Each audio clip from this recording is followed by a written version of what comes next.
Good morning, Mr Castleton. Morning, Your Honour. I call Mr Mark Williams. Mr Williams is present.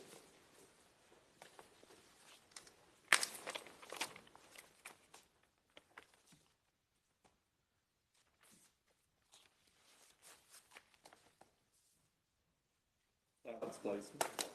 Do swear by Almighty God that the evidence you shall give will be the truth, the whole truth, and nothing but the truth? If so, please say I do. I do. Have a seat. Thank you, Mr Williams.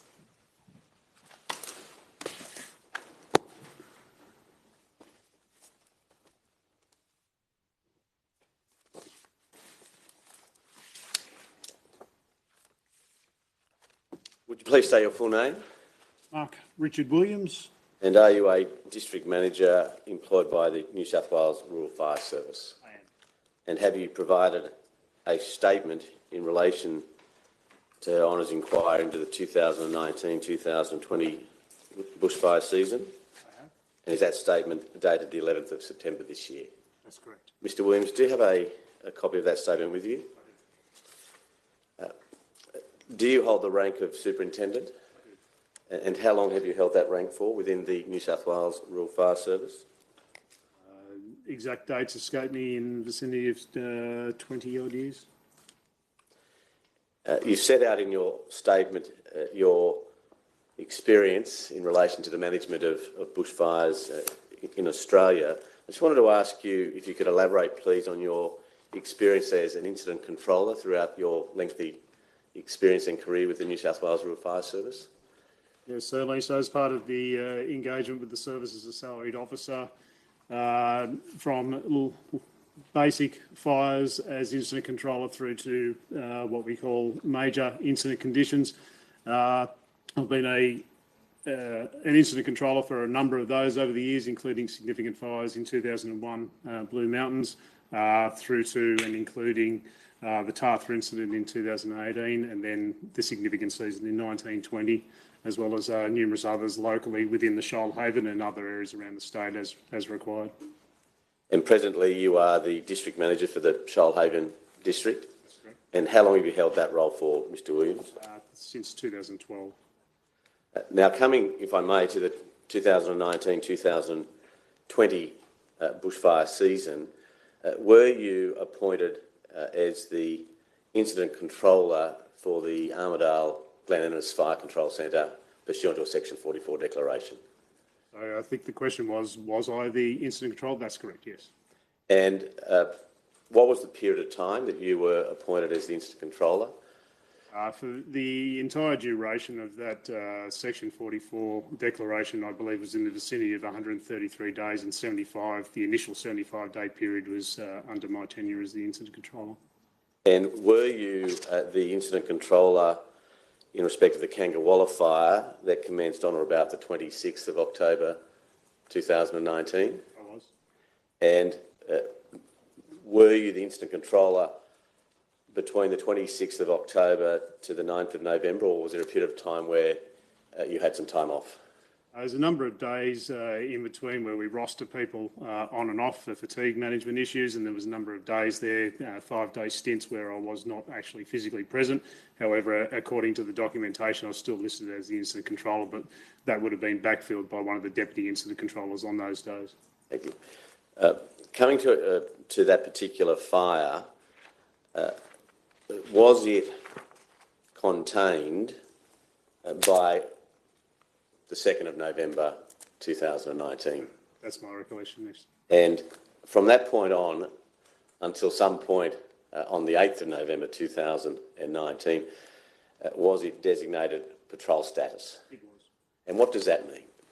Patrol status means the fire is still technically on our books, still on our network. We had a significant issue with soil dryness and multiple fires in and around that area during that campaign.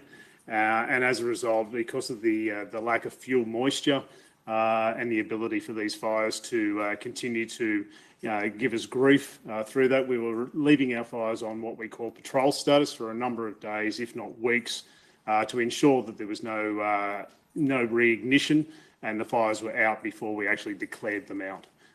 So as a result of that, our patrol means that we have crews initially, going around, continuing to mop up blackout and make sure that the containment lines are strong.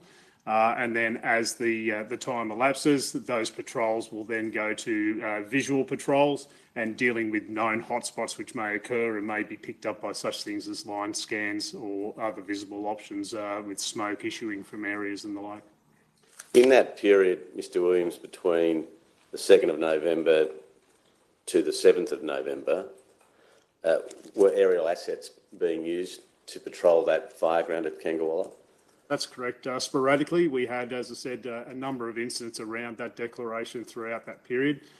We had numerous aviation resources that we used for all firefighting components. We had air attack supervisors that would have been undertaking patrols of other fires, including the Kangawala fire. But we also had periods where aviation resources weren't able to be flying because of serious weather conditions at the time as well. You've mentioned in your statement that in relation to the relevant Section 44 declaration to which we're concerned, that there were 14 active fires on the 7th of November 2019. Correct. And does that number of 14 include the Kangawala fire? No, I don't believe it does at this particular time. Those 14 active fires would have been fires without the patrol status in. You've said in your statement, and if you need to go to it, please do, in paragraph 14, that, and this is the 8th of November 2019, you say, due to the predicted weather conditions, paragraph 14, due to the predicted weather conditions and amount of fire in the landscape, I was anticipating a bad day and safety of the crews and preservation of life was the paramount concern. Now that, you've noted that for the morning of the 8th of November 2019. Did those same concerns exist in your mind for the day before, the 7th of November 2019, in circumstances where weather had been forecasted for bad days on the 7th of November? I don't specifically recall details for the 7th. I know that we were coming into a period of bad weather, and certainly with the flare-up day or the specific bad weather day predicted on the 8th, that was our determination, and our significant concern was the safety and well-being of members of the public and of course, our firefighting people out there on the fire ground. I might just show you a document, Mr Williams. If Mr Williams could be provided with volume 2 of the Kangawala brief.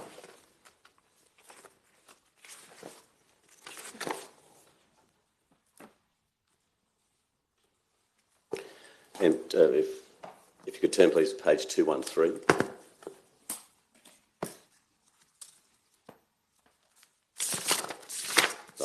I may have misled you, opposite to 207.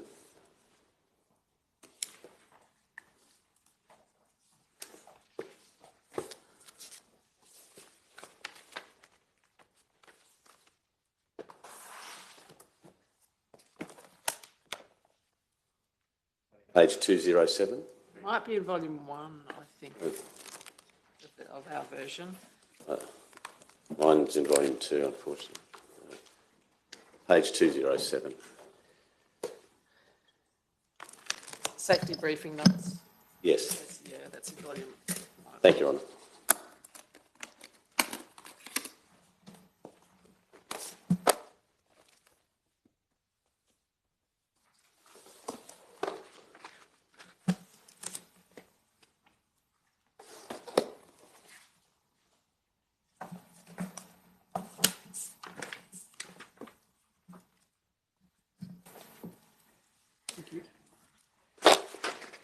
You see there, Mr Williams,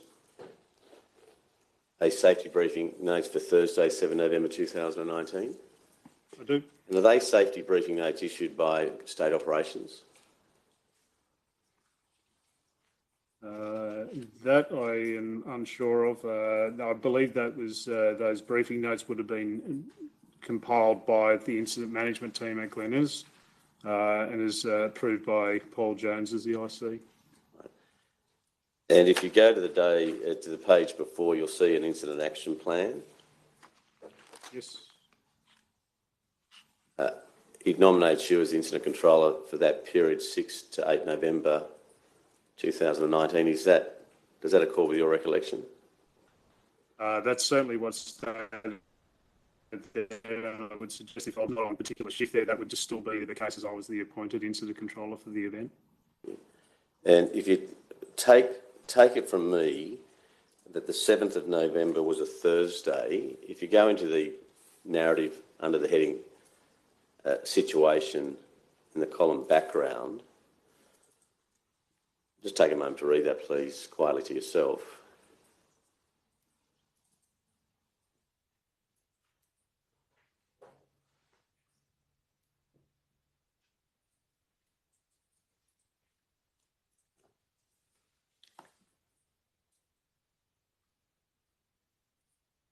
You see partway down the sentence commencing, another slop over happened on Thursday on the northern flank, which ground crews and air support contained quickly. Crews have established containment lines and as of Friday have completed the backburn in southeast corner and are actively monitoring and blacking out. Yes. What's your understanding of the use of the word slop over? Swap over would be a breakout, a spot out of a containment line.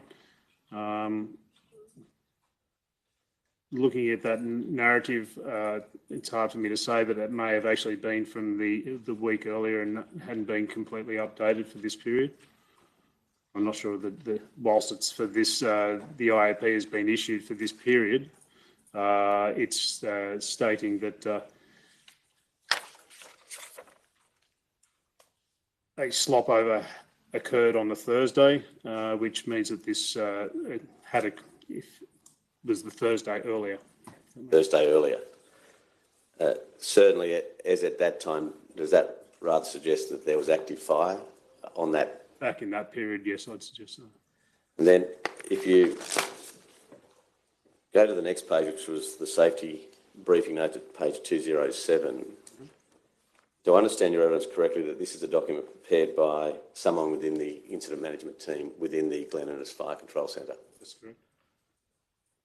And in circumstances where someone within the IMT has identified that the 7th of November 2019 is a blow-up day, would it be your expectation that that was based upon weather forecast predicted for that day? That would be correct. And perhaps observations made of the relevant fire ground or grounds? That would be correct. Now, if you then turn to the next page, 208, there's a strategic aviation plan, Glen Innes. Is that a document also prepared by someone within the Glen Innes Fire Control Centre within the IMT? Correct. And does it appear to be Mr. Mike Wilmot? Correct. And that document appears to have been prepared by Paul Jones, who was acting as the incident controller at that time. That's correct.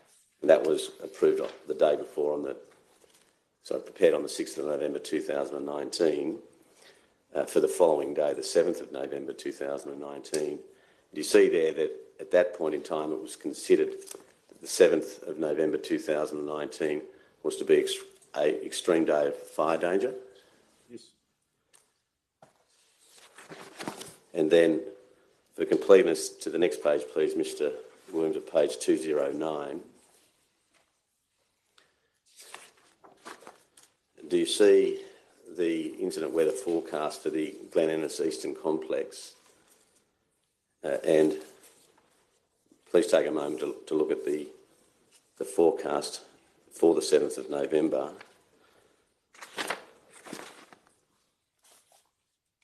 But would you agree with me from at least midday that forecast is consistent with what might be considered a bad fire day? Deteriorating conditions throughout the day, that's correct. In circumstances where there are high temperatures, negative dew point, low relative humidity, northwest winds or west-northwest winds gusting up to 45 to 50 kilometres per hour, with a forest fire danger index between 44 and 51, and a sea Haynes indication of 12. Sorry, sir, just confirming on page 209, I don't seem to have those exact. If you go to the next page, 20210, so from midday on. Sorry, yes, correct. Do you accept that would be considered bad forecast conditions for Yes. fire? Now,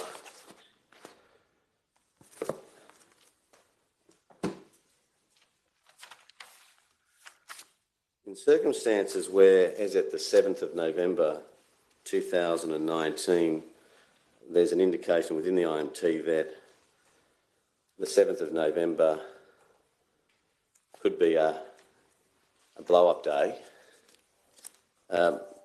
Are you able to provide any explanation as to why no preemptive analysis was done in relation to the Kangawala fire?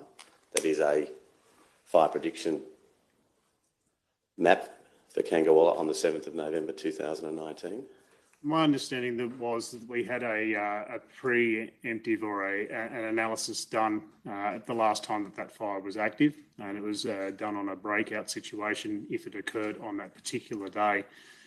The reasons as to why that analysis wouldn't have been kept up to date after that would have been significantly because of the amount of workload through the incident management team, the number of active fires that we had, the limited resources we had to undertake those roles, but also significantly because that fire was on patrol status and there was no active fire and the fire was within its containment lines. In terms of resources, doing the best you can, how many fire behaviour analysts were within the IMT on the 7th or 8th of November 2019? I don't recall that information, I'm sorry. 2? More than 2? I wouldn't be able to say. I'd have to recall back through all of our logs to find out who was on shift on that particular day. And in circumstances where the IMT has identified concerning weather a potential blow-up day, notwithstanding that a particular fire may have been designated patrol status, do I understand correctly that your evidence is that there was simply no need to relook at it because it was on patrol status? I wouldn't say there's no need in a normal situation, if I could use that terminology, where that was the only fire that we were registering for and we had the capability and the staffing to be able to undertake that. We more than likely would have, given the workloads and the other priorities that we had with the other going fires, and the I guess the priority levels that we had for those fires. It was something that we wouldn't have undertaken. It would have been given a lower priority, given the fact that it was on patrol status. And what triggers, if any, would you as an incident controller need to change the status of that fire from patrol status to something else? Once we'd been informed and it had been confirmed that a fire had broken the containment line, it would immediately be caused to be come off patrol status and upgraded to either a going fire or being controlled if we had resources on scene that they believed that they could handle it at that particular time. But that would be assessed on a case-by-case basis. When you, I withdraw that, when you arrived at Glen Innes as the incident controller pursuant to the relevant section 44 declaration, did you come to learn that in and around the area where the Kangawala fire had initially burnt and then been contained were a number of remote rural communities? Throughout the entire campaign, I became aware of a number of localities throughout that particular area. I'm not sure whether you're talking about the township or the village location of Waitalaba. Not specifically, but there's a number of other small rural communities that border the Kangawala fire, correct? Shannon Vale, for example, Waitalaba, another example of a small remote rural community. Did you familiarise yourself as the incident controller in relation to those small communities around the fireground of Kangawala? On an as-needs basis. So wherever we had an incident occurring that would be necessitating the operations people, myself, looking at maps, looking at the threats that we have around those areas, whether those threats be residences, whether those threats be farming, land holdings or other assets, be the telecommunications facilities and the likes of that. We do those analysis at the time. We use locals to provide that information to us, either within the incident management team or the local, the staffing or volunteers in that particular area. And did you, in relation to the community of Waitalaba, come to learn that that was a community of perhaps 100 or so residents that were living in effect off the grid?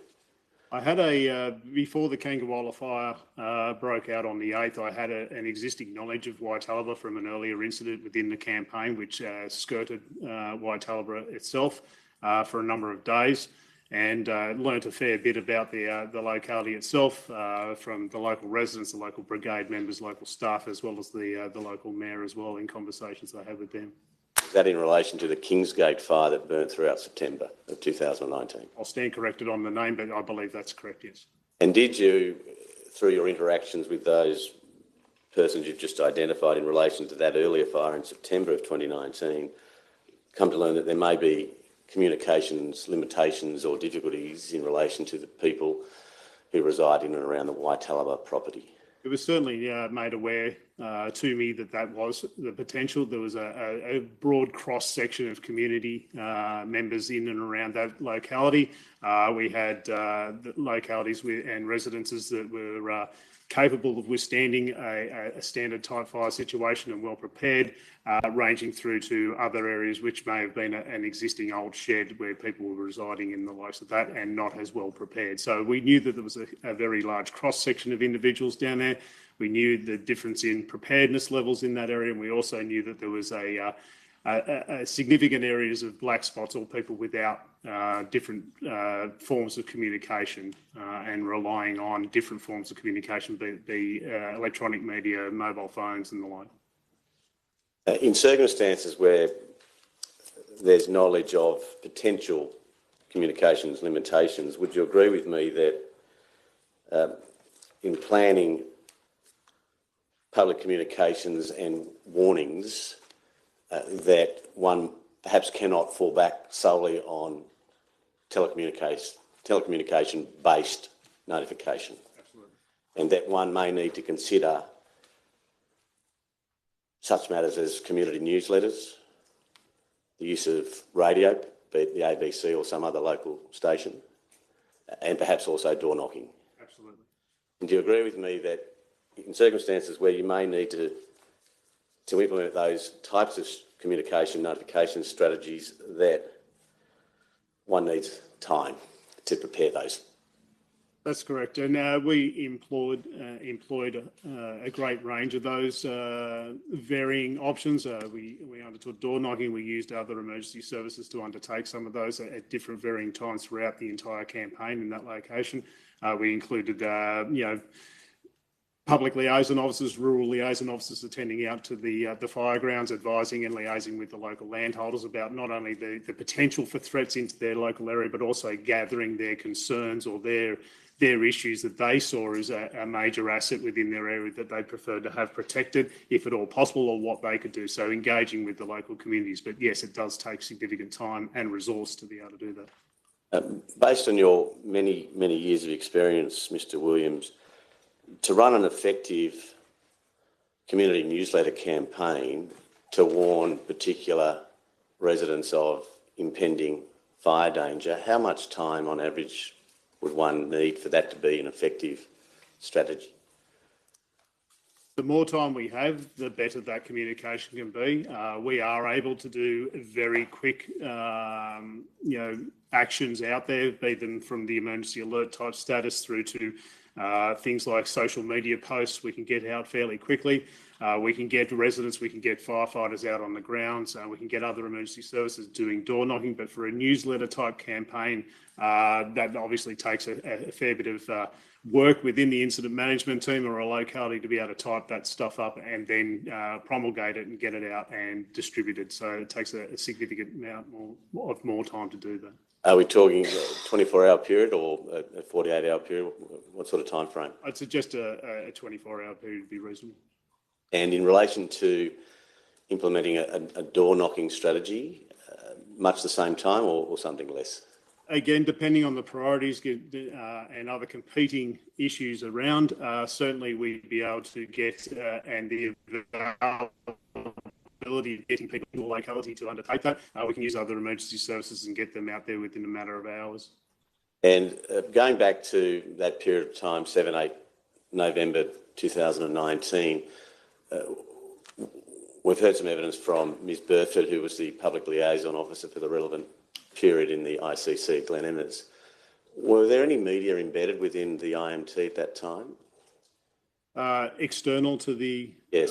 the organisation, not embedded. There were certainly regular visitations by media on a daily basis, albeit sporadic. It wasn't a structured event in any way. But certainly significant numbers of media interviews were undertaken by members within the incident management team, including myself, on a daily basis, advising of the current situation and protracted season that we were starting to experience.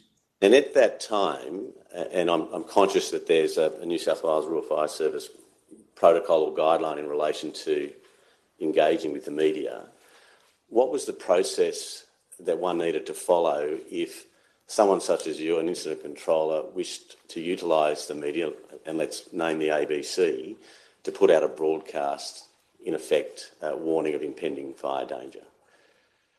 Generally, the media would be advised of the impending weather as much as the incident management team would be. So they'd already be watching their forecast. They'd know that the weather was deteriorating. RFS media at a state level would also make announcements or knowledge known to these media outlets for that sort of deteriorating weather conditions, and we would then be contacted either by the local media themselves, or we would make contact with them and then just have those interviews, as I said, as the ad hoc arrangements as they arrived at the fire control centre or out on a fire ground. It may have been a predetermined thing that we'd arranged for a specific location to undertake the filming of an interview, and have somebody attend there to talk about the particular matter at hand that they wish to discuss. And if an incident controller wished to elevate to media to put out, in effect, either a watch and act emergency alert or an emergency warning emergency alert because of imminent threat to life or property, would that need to be approved by State Operations Command? The process for an emergency alert to go out via the media as per our standard system is to use the conference call system, or what we colloquially call a red phone system, an emergency system that an incident controller makes a phone call through, has a number of items ready to discuss at the particular time, including the type of messaging that needs to be going out. And then that is managed by state operations and put across a system that distributes that information out across the networks. Thank you. You mentioned earlier in your evidence, Mr. Williams, that there was a preemptive fire prediction map prepared earlier in the campaign. I'm instructed that was on the 2nd of November. Would you agree with me that analysis, as at that time, could change in the intervening period between the 2nd of November to the 8th of November because of deteriorating weather conditions, for example? Absolutely. Change in fire behaviour or activity on the relevant fire ground?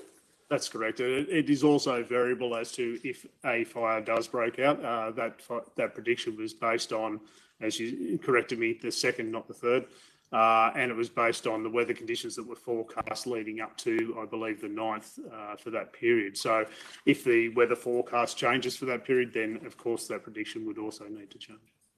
Now, you mentioned in your evidence that there was a need to prioritise response, if I can use that word, in relation to a number of fires that were active within the relevant Section 44 declaration. I understand from material that I've read that on the 7th of November, so the day before the events that unfolded at Waitalama, that emergency warning levels were raised in relation to the Stockyard Flat fire, and that was a fire burning near Walker, and that emergency warning level was raised at about 12:40 p.m. on the 7th of November. That similarly, an emergency warning level was raised at about 2:30 p.m. for Wandsworth, and that it was a fire burning near Armidale. Is that right? I have to look at a map. I don't recall the exact location. Wandsworth, I believe, is in the Armidale area, further towards the Walla, around that Stockyard Flat area. And then also an emergency warning level was raised at about 3:15 that afternoon on the 7th of November for the Gulf Road fire, which was burning within the Tenterfield local government area. Understood. Do you recall that it was a total fire ban day on the 7th of November?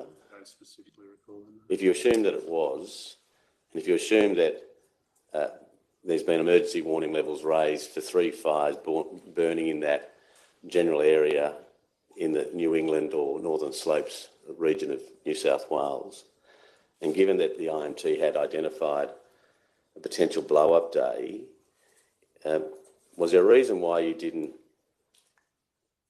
elevate a fire prediction analysis to state operations for them to do if there was a resourcing problem? Specifically for the Kangawala fire? Yes. No, as I said, we were using the resources we had at the time, given the fact that the Kangawala fire had remained within containment lines and on patrol status for that length of time. It wasn't deemed a priority to work on that, or the need wasn't particularly there for that occasion at that time.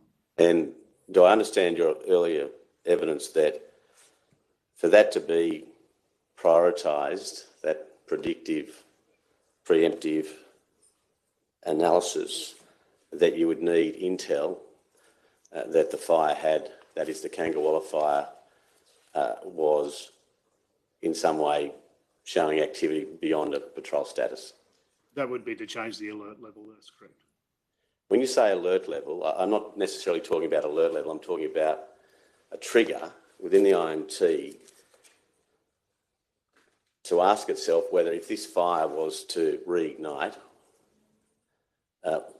given the prevailing conditions or the forecasted conditions, that it could spread in a particular way and at a particular rate. What's the trigger to undertake that analysis? Certainly any active nature within the containment lines of any close nature, so if it was burning very close to a containment line with a threat to escape, or it had physically escaped, that would undertake the need for a rapid analysis at the very least to be undertaken, and that would be undertaken not necessarily by a dedicated person who's a fire behaviour analyst, for instance, but it could be done by any of the other trained officers within the incident management team. Even firefighters on the ground will undertake that rapid assessment to understand where that fire is likely to head towards and what threats are in its path. Mr. Williams, why not do that in any event, regardless of whether or not there has been observations of active fire in circumstances where personnel within the IMT have identified a potential blow-up day, where it's a total fire ban, extreme day of fire danger? Why not do that rapid prediction in any event? That rapid prediction is done in any event where there is a need. And as I said, that fire had remained on patrol status with no active fire within that for any time, so there was no need at that particular time. Once that smoke or that excursion or that spot over had occurred, that initial analysis would have been undertaken, as I said, by the firefighters on the ground through to the incident management team at that particular time. Given the amount of other workload that we had within the incident management team and without the fire grounds, those analyses are an ongoing thing that happens constantly for all of those activities, and simply workload would have precluded that occurring for this event. And do I take it that the same explanation will be provided in relation to why either a rapid fire prediction or worst case fire prediction or a preemptive fire prediction wasn't done in respect of the Kangawala fire prior to 4 or 4:30 p.m. on the 8th of November? Sorry, can you... I'm just trying to... and tell me if you have a different understanding, but from my understanding of the material that's presently before Her Honour, that there was no fire prediction mapping done in respect of the Kangawala fire between the 2nd of November 2019 until perhaps sometime between 4 and 4:30 p.m. on the 8th of November 2019. I'm just wanting to understand the reasons for why it took until about 4 or 4:30 p.m. for a fire prediction map to be prepared in relation to the Kangawala fire. I wouldn't be able to answer that question apart from, as I would assume, which is dangerous to do, I understand that those prediction maps would have been done either in the individual's head as a rapid assessment as opposed to actually being written down and promulgated as the one that I think you're referring to later at that 4:30 timing. But I take it that as an incident controller, you want to know from personnel within the incident management team if there's a potential for a fire to run and where it could run at any given point in time should conditions deteriorate. And do I take it that you have an expectation that personnel within your IMT would inform you if they had any concerns about a particular fire taking a run in a direction towards residential houses? Yes, that's correct. Now, if we come to the 8th of November 2019, the Kangawala fire remained on patrol status. You've indicated in your statement that a bad day had been forecasted for the 8th. You can assume from me it was also a total fire ban day. And again, I'll ask the question, and I apprehend what your evidence will be, was there a reason why no instruction was given to anyone within the IMT to prepare a fire prediction map in respect of the Kangawala fire for the 8th of November? Would be the same reason I gave earlier.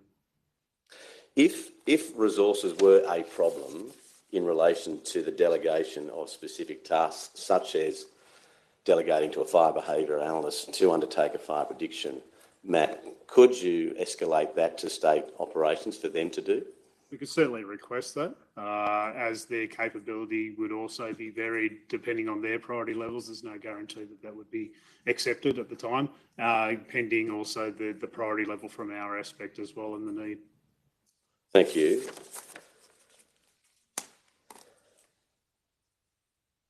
Now, we have some of your operational logs for the 8th of November 2019.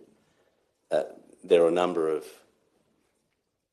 fires that were active and were at an emergency warning level. I've identified 3 from the day before. Was there an issue in relation to air support on the 8th of November 2019? Due to the weather conditions on that day and other days throughout that campaign, weather conditions precluded the effective and safe operations of aircraft, and on a number of occasions, including the 8th, we just had to sit down due to safety reasons and also effectiveness. It just was not being an effective or safe manner to operate aircraft. And was that primarily due to the gusting winds? Primarily on this occasion, that's my understanding, and that is usually the issue. Other issues and sometimes reasons are because of smoke within a particular area. Visibility can be an issue. We can have inversion layers within cloud banks. I don't believe that was the case on that occasion. And it needs to be also noted that there was aircraft operating on that day at different localities within the declaration area, but they were very marginal, and the fires in and around the Glen Innes area particularly had their aviation resources grounded. Mr McKechnie, in his chronology, which he annexes to his statement, and if you need a copy, please say so, Mr Williams, in that chronology at 1:44 p.m, on the 8th of November, the chronology indicates that a fire weather warning issued for all the northern fire grounds. What does that mean? I don't have a copy of that, sorry, sir. Perhaps it's in volume 3 at tab 62. Mr Williams could be provided with that, please.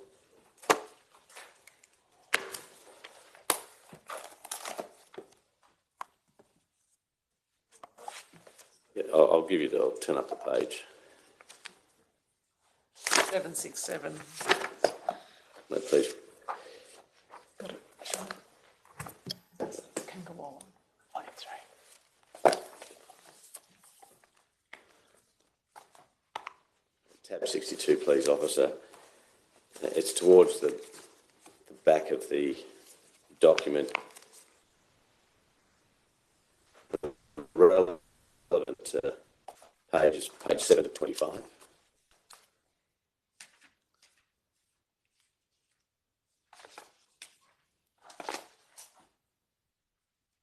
It's 1344, Mr Williams. It's the third row down. You'll see Gulf Road and Gulf Road impacting Torrington. Fire danger has reached extreme with crews instructed to seek shelter. Then the next line, fire weather warning issued for all northern fire grounds.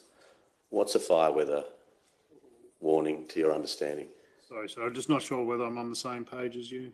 I'm looking at a document that's Annexure C, as I recall, to Mr McKechnie's statement, and it's in the bottom right-hand corner in red, a red box 7 of 25. No, I've got a level 1 property assessment is... Perhaps if I could provide you with a copy. Have you got page 786 with the large? 786. I've not been provided with those page numbers. It might be easier to find it this way. Thank you, Ron. Red writing, you're on? The large red writing, 786. There, Your Honour, thank you. Yes, sir. You see that now? If you go to 1344,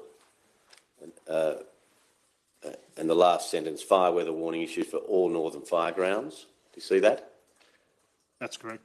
What's your understanding of what a fire weather warning means when it's been, I assume, issued by state operations?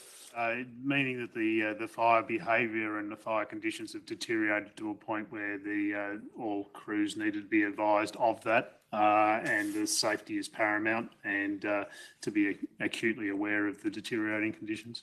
And when reference is made to all northern fire grounds, will you agree with me that would include Kangawala fire ground? Part of the declaration area, yes. I just want to have played now, if I may, Your Honour, a telephone recording that was logged at about 3:15 p.m. on the 8th of November 2019. Just take a moment, Mr Williams, and listen intently to this call, please.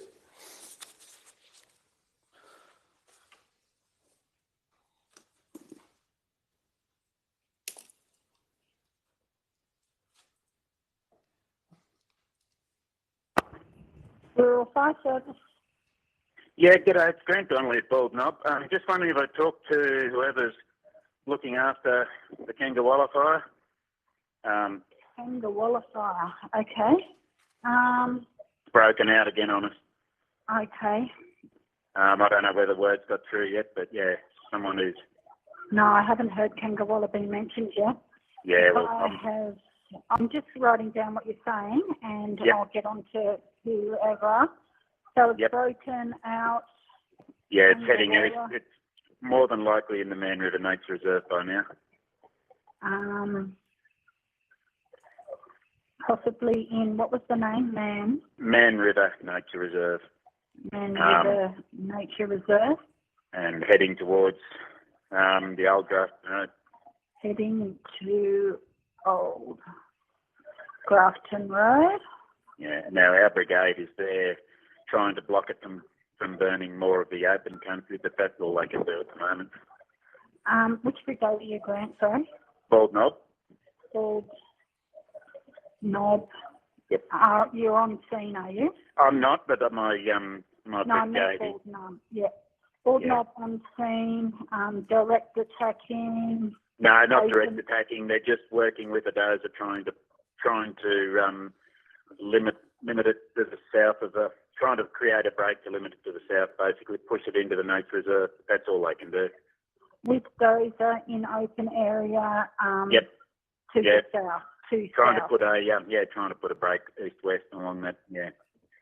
Putting in an east-west break. Yep. I haven't got any more information, but I've got a couple of fellows going over there now, but that's all I know. Thank you. But a fair bit of smoke going up there. I don't know if you've got anyone there's probably no crews available anyway, but... Who would I call if you needed somebody? Well, I think we might have to, Wattalabar might have to look at some strategies there off the old Grafton Road, but the wind's got to drop. I mean, it's potentially threatening Wattalabar, so... Okay. Yep. So in the future, possibly the community, you mean? Yep. Yeah, down there on the river. Yep. Okay.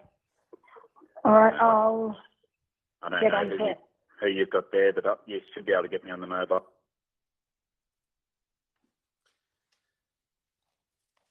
Mr. Williams, have you heard that recording before this morning? No, I have not. And will you agree with me that on its face appears to have been a telephone call from a Rural Fire Service Brigade member? Yes, it does. To the Fire Control Centre at Glen Innes? Yes. And if you accept from me that it's logged at 15:15:27 for the 8th of November 2019, did you hear clearly that there's active fire at Kangawala, that it's broken out again, and that there were concerns that it potentially could threaten the community of Waitalabar? Yes.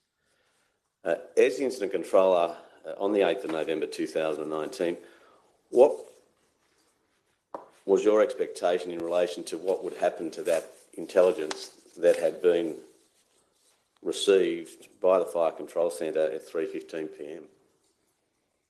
The person taking the call, unknown to me, would have been more than likely a receptionist at the centre who would have obviously taken those notes and passed it on to the relevant person within the incident management team. Presumably that would have been within the operations cell, the incident management team. And what, if anything, would you expect that information would result in terms of any action?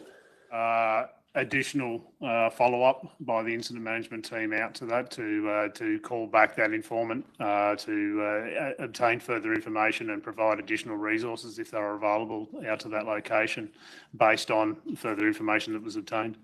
Would you expect that information to come to you given the conditions that were being experienced in that area on that day? Yes. I'll just have played a further recording. This, Mr. Williams, is logged at about 3:26 p.m, so about 11 minutes later, and it's a call to the incident management team from a Mr. James Gresham.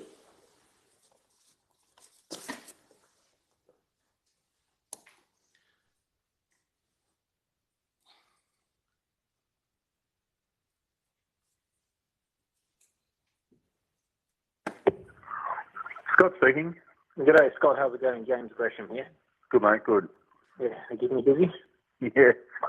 Just a little. All right. Mate, I answered it that way because every time I hang up, the dispatch keep ringing, so I just, yeah, Scotty. Yeah, Scotty. Yeah, no dramas, no worries. All good. Yeah, look, mate, I just got a call from a neighbour. Yep. Just get in your head, Glen Elgin Road meets the highway, okay? Oh, yes, yep. Yeah, all right. And then there's the old Grafton Road, turns off to the right and heads down the mountain. That property there, Phil Dawson's place, just got word that there seems to be smoke billowing up from behind that property. That would be over the edge of the escarpment, down back into the valley again, sort of up, probably upstream from Waitalabar. Yeah, okay. I don't have, it's on a Yellow Jacket map, and I don't have a Yellow Jacket map. I can give you a grid reference. But, Yep. You know, no, I'm just looking at the map now. Yeah. So, is there actual known activity down there, or is it something new? no, there is activity at Kangawala, Mm-hmm. but it's wouldn't be enough. I don't think it'd be enough to You noticeable. yeah, not from there. I'm just looking at the map, and there's nothing down at Old Grafton Road. So yeah, there's no known fire activity there. Okay, shit, okay. Yeah. Can you just see if you can get a helicopter to whip over there and check it out? Because I can't drive. Yeah, they're all the aircraft are grounded. With the wind. Yeah. Pussies. This is okay, whatever. I mean, my helicopters will fly in a lot worse wind than anything else will. I'll ask the question. I don't ask the question, but so we've got nothing there at the moment anyway. But I'll ask if there can be somebody go and have a look. Yeah, right. I'm 30 kilometres away at the moment, so if someone's nearby, that'd be good. All right. Yeah. Give us the yellow from you, Scott. No worries at all. Thanks, mate. Thanks, bye. Bye. You bye. Mr. Williams, do you agree with me that it appears that the caller, Mr. Gresham, is also a member of an RFS brigade? I couldn't attest whether he is or not, but he does seem to have a knowledge of not only fire, but the individual he was speaking to. So yes. And to give me a call if you need me at the end. There is, in that call, is there not confirmation that there's activity at Kangawala? There is. That it's upstream from White Talaba? Yes. But there seems to be some doubt, would you agree, by the relevant personnel within the IMT in terms of what knowledge he has to hand in circumstances where he says there's no known fire activity there, referring to where the caller was indicating the smoke billowing up from behind that particular property that he referred to. Seemed a bit of confusion in relation to, he said there was activity in the Kangawala area, but then said there was unknown activity or people out there. So there's a bit of a mixed message, I think, that I picked up. Sorry. First time I've You've got a caller wanting to have an aircraft sent up to make observations, but has indicated that he's received intelligence that a property, the Dawson property, that there seems to be smoke billowing up from behind that property, which is near towards where Glen Elgin Road meets the highway, then it's the old Grafton Road, and that it would be over the edge of the escarpment down back into the valley upstream from White Talaba. Then you have the person from the IMT, Scott, who's looking at a map and says there's nothing down at Old Grafton Road. So he's got a map, he's looking at the map and he says there's nothing down at Old Grafton Road, there's no known fire activity there.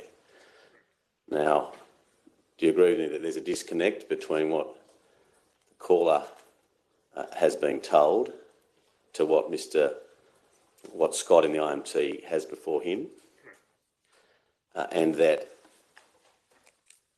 at the moment they've got nothing there at the moment? That is, the IMT has nothing there at the moment. What would have been your were you made aware of this information on the 8th of November 2019? Not that specific ordinance. What would your expectation be in relation to what Scott within the IMT would do with that information?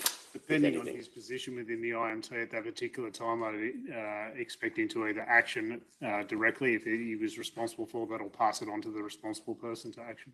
And what would be the action that you would expect that might elicit? Further callbacks potentially with informants, further calls to known individuals in and around that locality, and ability to try and get further up-to-date information and a response to that incident. I'll play one further call, Mr. Williams, at 3:39 p.m. in 29 seconds. This is a further phone call to the Fire Control Centre at Glen.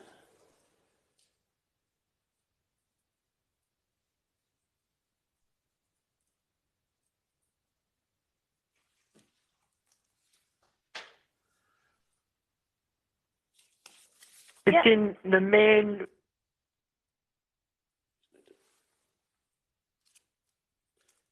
$3.39. Good afternoon, RFS Untitled Chapter speaking. How may I help you? Yes, hi.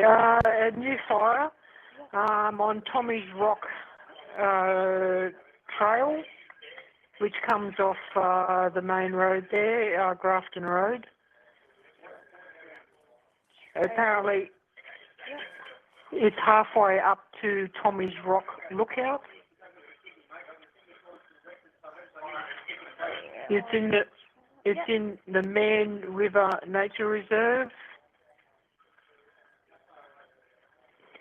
All right. It's a new fire. He said it started from an ember from a nearby fire. You've got a nearby fire which has an incident number 196656. Yeah, But this is a separate fire. Sorry? Yeah. What's the incident number?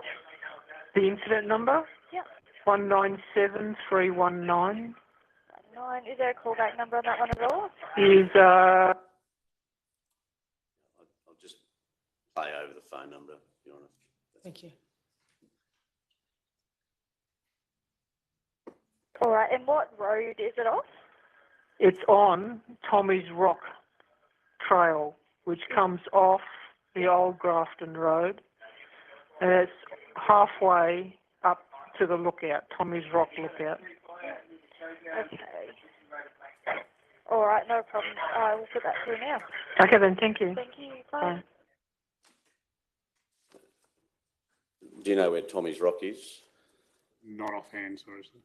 If you assume from me that Tommy's Rock is a short distance west of Waitalaba, would you agree with me by 3:39 p.m. there's further confirmation that there's a fire that's active burning west of Waitalaba, with the prevailing winds being northwest or west-northwest?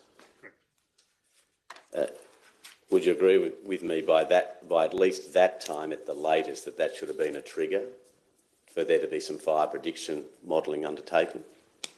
As I said earlier, the fire prediction modelling would have been occurring. I, again, would attest is normal practice for an operations officer or a person responsible for sending the response to those areas and dealing with it to undertake that either mentally or on a scribble pad in front of them, not a specific fire prediction model, as in getting a fire behaviour analyst to undertake it specifically at that particular time, unless one was readily available to do so. Do you know, as a matter of fact, Mr. Williams, whether that actually took place? No, I do not. So you're presuming that it's... Right, you don't know if it in fact did take place? No, I do not. Let's assume in the hypothetical that it did and that there was a fire prediction analysis done either in someone's head or jotted on a piece of paper. Would that not have indicated that the community of Waitalaba may be potentially under threat, given the conditions forecasted at the time? It is likely. As to the expected duration or timing of any sort of impact, that would have to be done at the time, given the localities at the time, looking at a map, knowing the localities, knowing the threats within those areas. And assuming in the hypothetical that was done at about that time, would you expect then that a public notification through the public liaison officer would start to be initiated? Yes, at some particular time or by other method. And you know, do you not, that in terms of a public notification to the residents of Waitalaba, that did not happen until some time at about 4:38, 4:39 p.m? That was via the emergency alert system, correct? Yes, about 4:40 it went out. It was approved a little earlier. What was the system in place in relation to the logging of phone calls, identifying new fires or fires that have been reignited to be escalated to a point where you as the incident controller can make decisions in relation to incident management? It wasn't a written system. It was a system that is trained within the RFS and knowledge of the individual's capabilities within the incident management team. So a very low-level incident could be directly handled by a local brigade if they were responded themselves to that, and they'd simply report the fact that they were in attendance, they'd attended the job and extinguished it and moved on. A going incident such as this would be escalated through to the incident management team and to be dealt with by the operations section with the incident management team, and then escalated further as the incident develops up to a point where the incident controller is advised that there is an ongoing matter and needs further attention and working through in that relation. In circumstances where you've been notified at 1:44 that a fire weather warning has been issued, in circumstances where you know it's a bad fire day because of the forecasted wet weather and the prevailing weather, when would you have expected to be notified that the Kangawala fire had reignited and may have spotted in front of itself? At some point in time when I was able to be to notify of that, noting that there was again a very significant number of other fires that we were dealing with at the time, a lot of them already at emergency alert level and dealing with evacuations and significant road closures. But it's a particular time where any community members would be coming under threat, that would then be escalated to myself, and the need particularly for an emergency alert to be issued if that was decreed or determined and advised by the incident management team members. From what you now know, do you agree that you being notified at about 4:11 p.m. was perhaps a little late for you to be told about what had been developing in respect of the Kangawala fire? 4:11 within my statement is the first recorded notification that I received for that. I can't determine whether I was notified any earlier than that or not, but certainly that is a substantial amount of time where some form of activity was occurring within the incident management team and out on the fire ground to combat the incident initially. But yes, that's the first recording that I have of it within my logbooks that I was notified.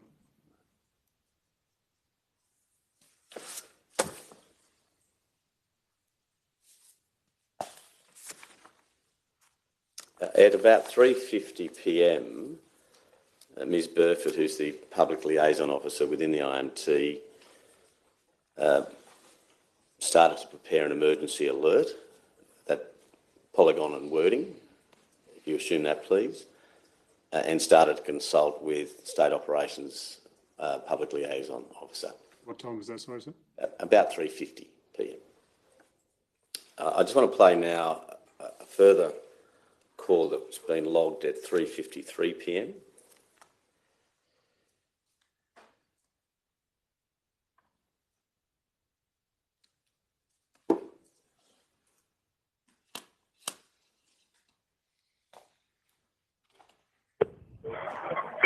Elaine speaking. Hello, Elaine, is it? Yep. Yeah, it's Kim Jeremy from Waitala. We've got a big problem down here. We've got a fire below Tommy's Rock in the West End paddocks heading for Waitala. We need all the help we can get. Yep. Okay. We're rounding up through now to go and have a look at it and start assessing it. But it's there's a fire line from the river up towards Tommy's Rock. Yeah, would that be the Kangawala fire? Because we just no, it's not the Kangawala fire. This is like only a kilometre from Waitala. It's only a kilometre from Waitala. Yeah, maybe 3. I've just got like one of my crew leaders here has just gone up and had a look at it. Would that be the Man River Nature Reserve? Yes, and the Man River Nature Reserve. Okay, so I've had intel that the Kangawala has possibly lost the Man River Nature Reserve heading into the Old Grafton Road, Bald Knob. Bald Knob are on scene. And this is down in the valley, like on the Tommy's Rock, actual, where there's a fire trail on Tommy's Rock in the Nature Reserve. It's on the south side of the river heading towards us. Tommy's Rock, south side of the river. Yeah. This is Waitala? Yeah, this is Kim Jeremy from Waitala, yep. Do you know what the Yeah, sorry, I'm just speaking to Scott. Yep. On the Mount Mitchell Camping Reserve. Actually, I might put him on because he knows the area a little bit better than me. Hang on a sec. Yep, no worries, thank you. Thank you. Scott speaking. Hey, Scott, we've got a fire coming along the side of the river from Tommy's Rock down to the river. It's about 3 k's upriver from us now. Yep. Yeah. So we're getting whatever crews we can get together now. We're all meeting at the shed. And Well, so do you think that it's, I'm just moving my map around here, so is that coming from the Kangawala? No, Right, it's much, much closer. Righto. It's broken. It looks like it's, hey, Scott, it's dry here, Andrew. Go, mate. Yeah, I just went to the oval next to the school, and it looks like it has spotted from Kangawala, but it's come down river. Yeah, righto. Okay, mate. And you know where the camping reserve is down here? Yeah. Yeah, right. You know exactly where that is on the tower? The camping man with the camping? Yeah. Camping ground? Well, it's on the southern side of the river there, about a K and a half up the hill. I can see the flames, and it's spotting in front of itself by about 500 metres every couple of minutes. Yeah, righto. No worries. It's going to hit the western road of Waitalaba within the hour or two. So we need some more assets for asset protection if we could do that, please. Yeah, mate. I've paged 9 brigades at the moment, so we'll try. We've got air support on its way as well. Okay, so it's below the Thomas Rock lookout, but it's already to the east of that. Yeah, no worries. Okay. Right. Is that enough information? Yeah, it is, mate. Yeah. All right, thanks, Scott. All right. Thank you. All right, mate. Bye. Mr. Williams, would you agree with me that there seems to be some confusion within the IMT as to the location of this particular fire? I do agree. I think that that phone call indicates a significant movement in that fire from its original noted location from those earlier calls through to where it is now, in noting also the significant rate of spotting ahead of itself.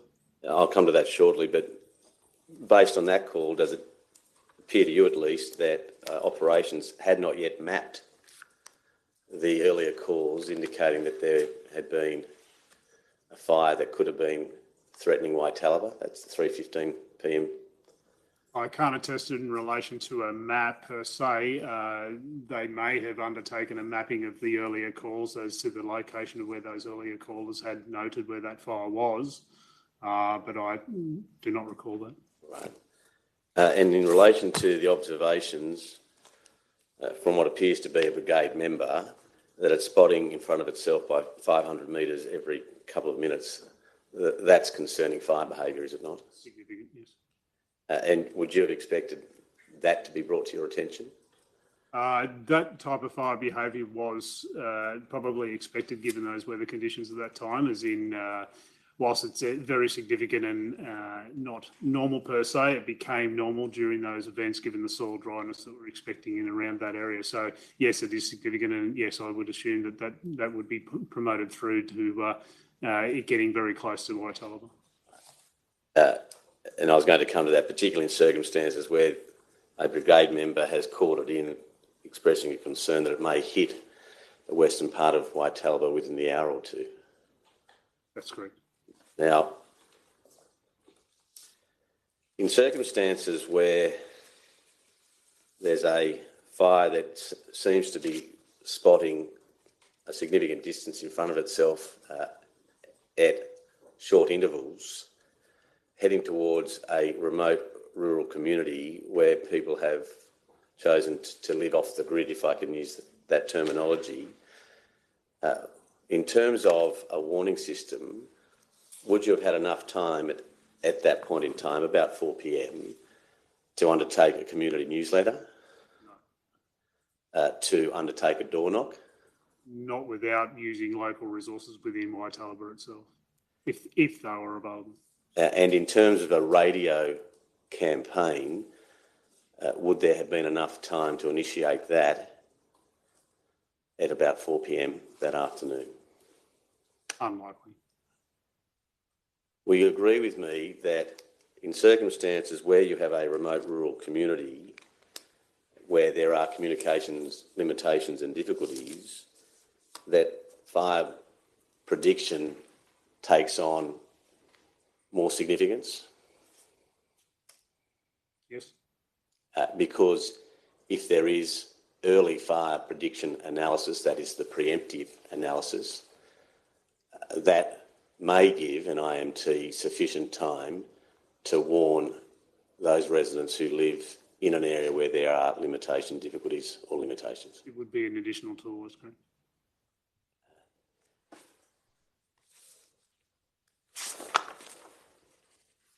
Now, do you have your statement handy?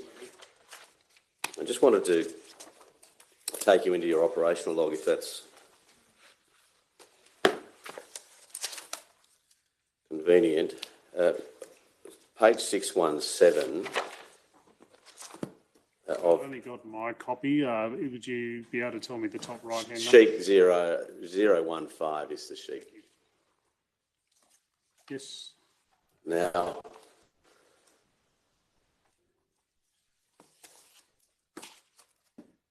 firstly, is that your handwriting?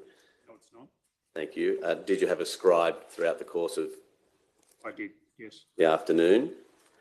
And I just want to identify particular personnel. When one moves down from 1620, do you see to the right of 1620 Mark? Is that reference to you? It would be, yes. And PM, who's PM to your understanding? That would be Peter McKechnie. Thank you. And then just towards the foot of the page, Mr. Williams, there's 4 initials. Is the first PM? It would be Peter McKechnie again. And then is the next Com meaning Commissioner? And then DP meaning Deputy Commissioner? And then Media? It would be the media section or the media officer on that conference call. And do you know who that was? Not on that day without knowledge of or listening to potentially the audio. Now, I understand your evidence that you gave a short time ago in relation to the time of 1611 that you may have been made aware slightly earlier, but it's logged at 1611. Now, do I understand that the record for 1611 reads Kangawala jumped, and then the E in the circle, does that mean heading east towards Waitalaba? That's correct. A polygon on.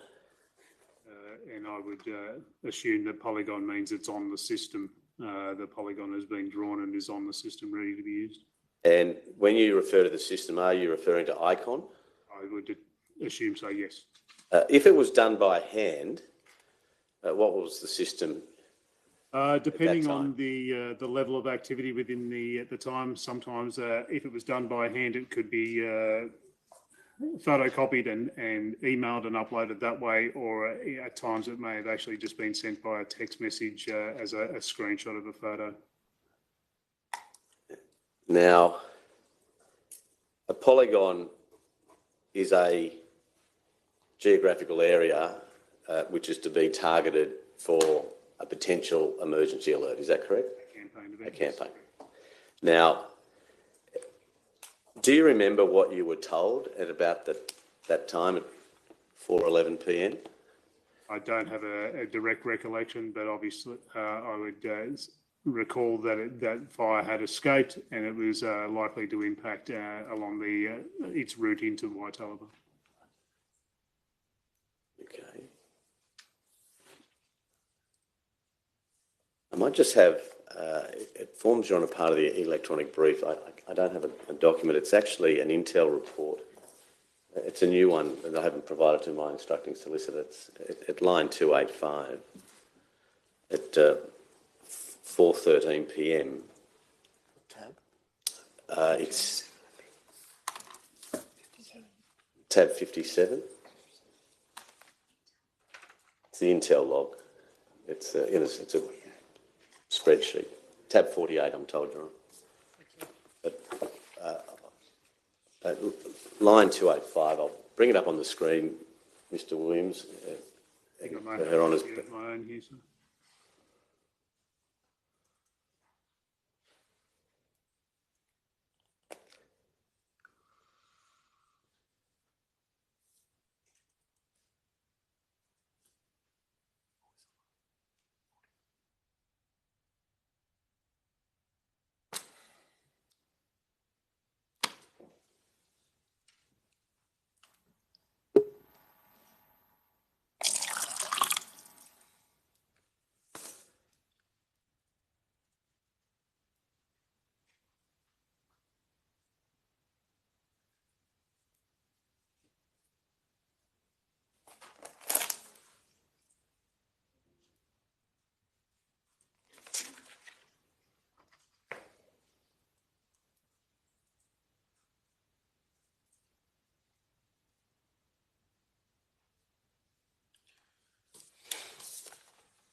reason.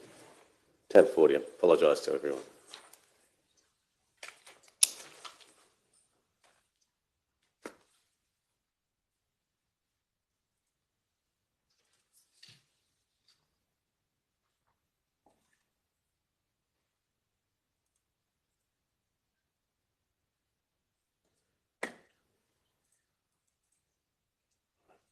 I think we have it on screen. Mr. Williams, can you see it on that screen immediately in front of you? Just take a moment to read that line entry. It's line 285. It's at 4:13 p.m. It commences Kangawala Fire has broken out. Do you see that? Okay.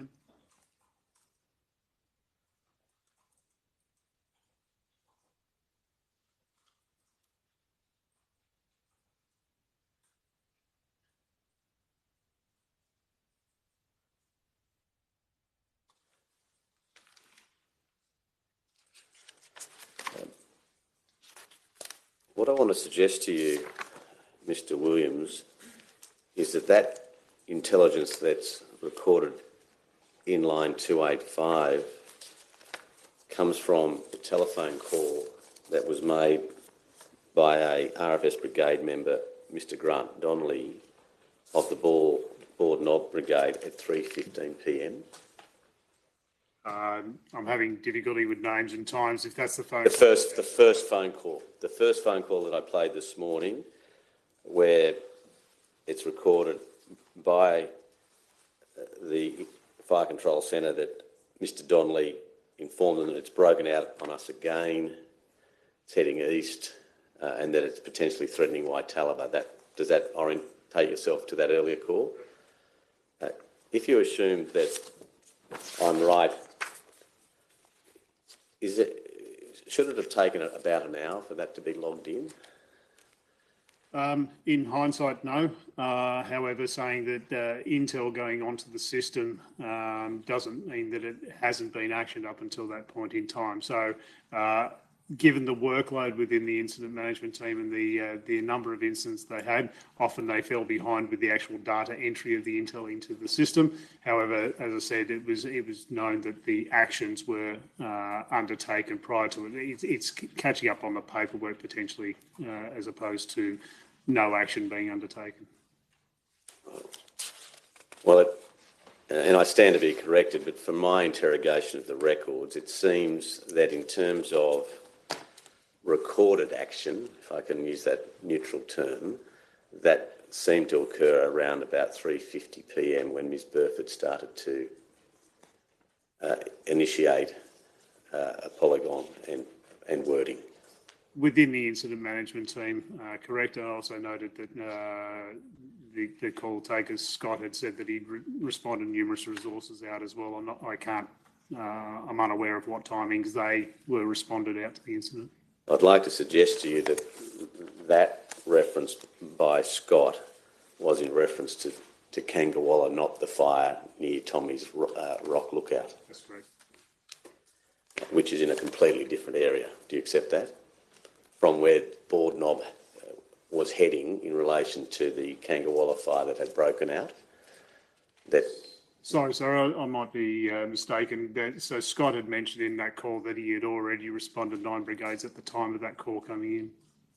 Yes, but not in. I want to suggest to you, not in respect of the fire that had been observed east of Tommy's Rock. That's correct. Yes. I want to suggest to you that no brigades other than Waitalaba had been actioned in respect of the fire that was in and around Tommy's Rock Lookout prior to 4 p.m. I don't have that information. I'll move on to a further call that was made at 4:15 p.m. Again, this is from Grant Donnelly, the gentleman from Board Knob Brigade who called at 3:15.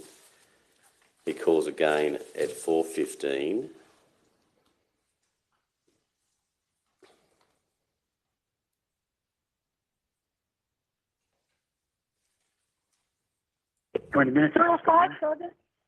Yeah, g'day, it's Grant Donnelly, Board Knob. We've got a Vicky PMR, so I can't really get back to comms-wise on the radio. Yep. Just letting you know, we're on site. We think the house is relatively safe. We've got another the truck. Brown Street house. Yep. Yeah, yep. We've got another truck just arriving. So Yeah. the house is safe? Relatively safe. We're not 100% yet, but the fire is at least 1 kilometre east of us in the nature reserve. So you'll need to probably evacuate Waitala and maybe talk about the prison farm. And the prison farm as well. Okay. Yeah. Well, I just don't know which way it's going to go once it gets to the old Grafton Road. Waitala community and the Prison farm. Let them know. At least let them know. And I don't know. The only way we can get a good handle on it's for the chopper, but I'm not sure what the Well, they were grounded because of the too high winds. Given the wind, that's what I expected. I've also got Dundee 1 coming your way. Okay, and there was a town fire and rescue coming too, wasn't there? I think so, yeah. I'm not sure. It looks like Glen Elgin's here now. We've got a dozer operating around the house, doubling the brakes up. Okay. The wind's swirling all over the place. It's just Yeah. hard to get an angle on. So we'll make at least 2 trucks at the house for the time being, and we'll have to. I don't know. Something's gone well east of here in the bush. So. Alrighty. So someone will have to do something with the old Grafton Road end. Whether Waitala can look at it or someone, but a chopper would be ideal. But just you know. Yeah, we've had a call from Waitala. They've got fire close to them as well. They were thinking there might have been another fire in there heading towards them. Yeah, well, it is basically. It's on the other side of the river from their main community, but that won't stop them in this wind. And it's no, that's right. It's in the nature reserve, and it's I don't know how far east it's gone from here. So I'm at the house at the moment. Okay. And that's all happened in the last hour. Yep. Anyway. You should have my mobile number.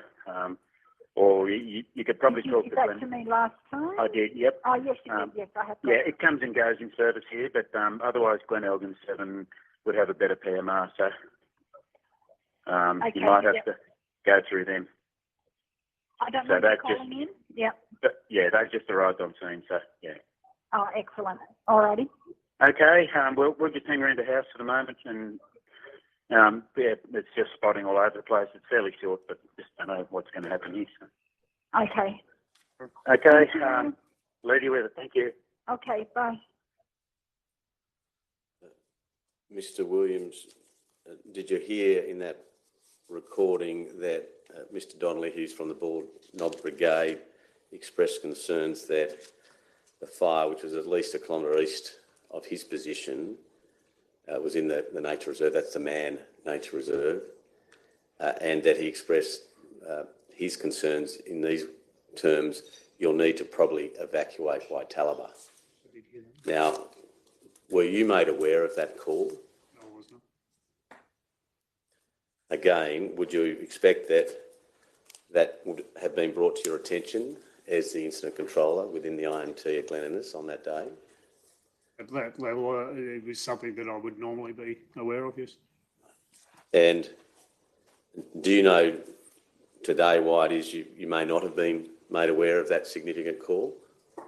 I have no understanding why that did actually not occur. However, it may have been actioned, as I said, by other members within the incident management team, including the Deputy Incident Controllers and Operations Officers. So the actions would have been undertaken on fairly certain in relation to that call. And what actions would you expect to have taken as a result of that call? That would be determined by the Deputy Incident Controller or the responsible person, but that information be forthcoming eventually in some form or another back to actually issuing an emergency alert out to that location. And in terms of... or other alert opportunities if the event allowed. If one was to accept the veracity of the observations expressed by Mr. Donnelly in that call, would you agree with me that you may well be looking at an emergency alert of an emergency warning, level 5? You're right, I note the time. That's... We'll take the morning adjournment at 12 o'clock.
Mr. Williams, just before the morning adjournment, I played that call from Mr. Donnelly at Board Knob at about 4:15 p.m, where he indicated that Waitalaba would probably need to be evacuated, just to bring it back to where you were before we adjourned.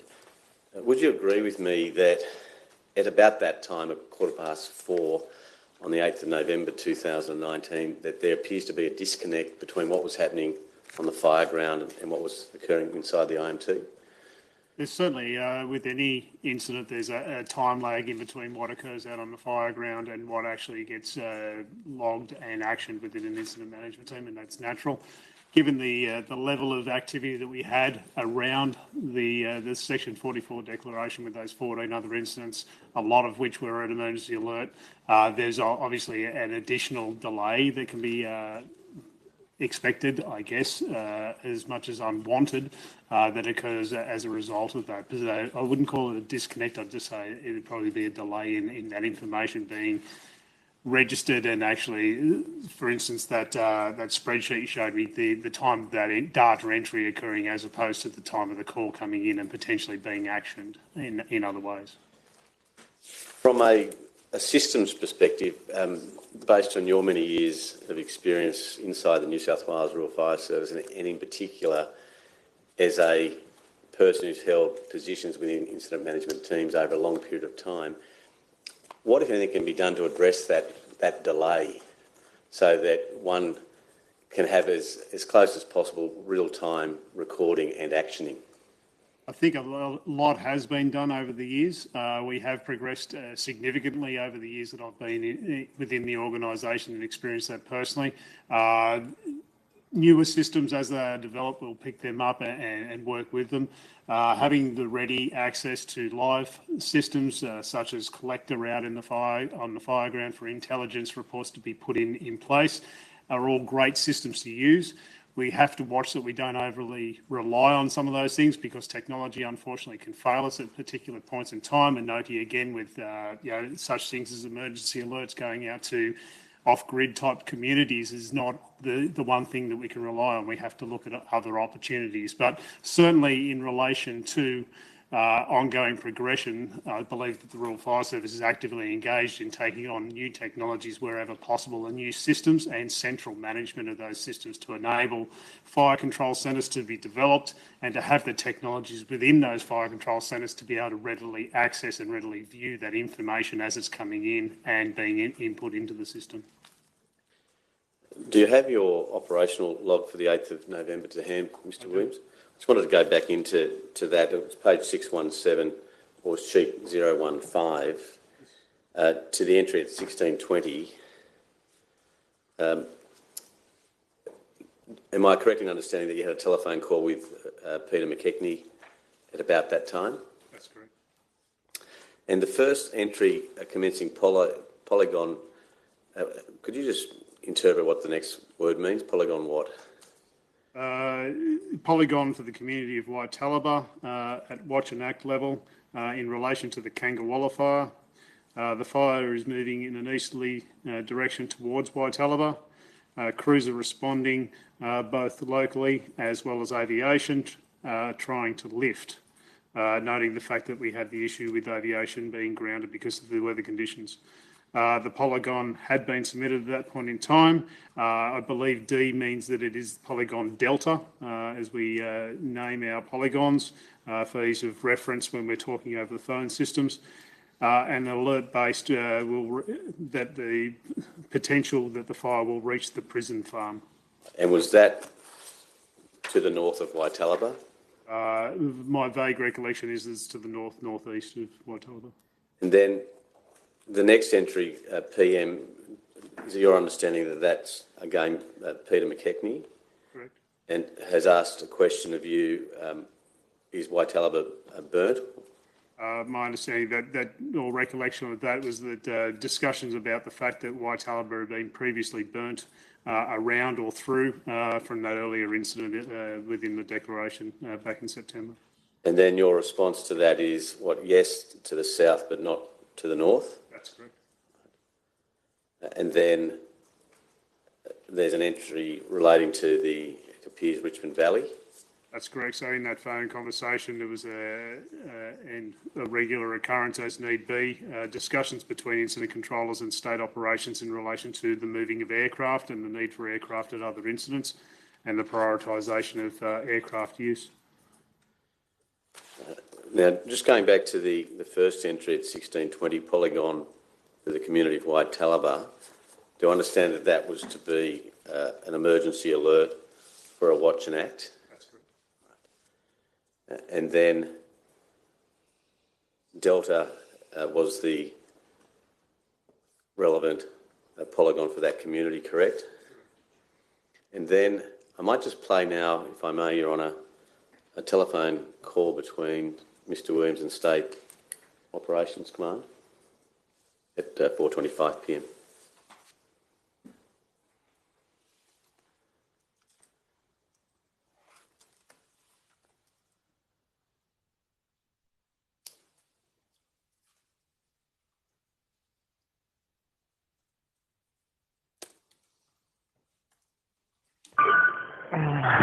State Ops.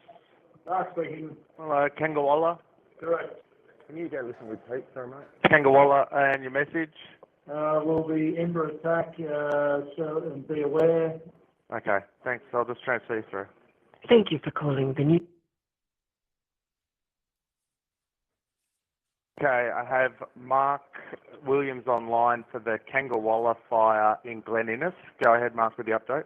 Afternoon. The Kangawala fire became active a short time ago. Has been on patrol status for some time. Local crews have reported significant fire activity in fire breach containment lines moving to the east towards the community of White Talaba.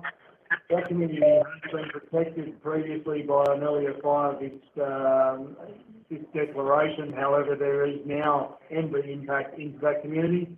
We request we're going to go to WA3 and a message to the White Talaba community, which the polygon has been sent in, target area out Delta for shelter in place. Oh, sorry, not shelter in place, for Ember attack warning.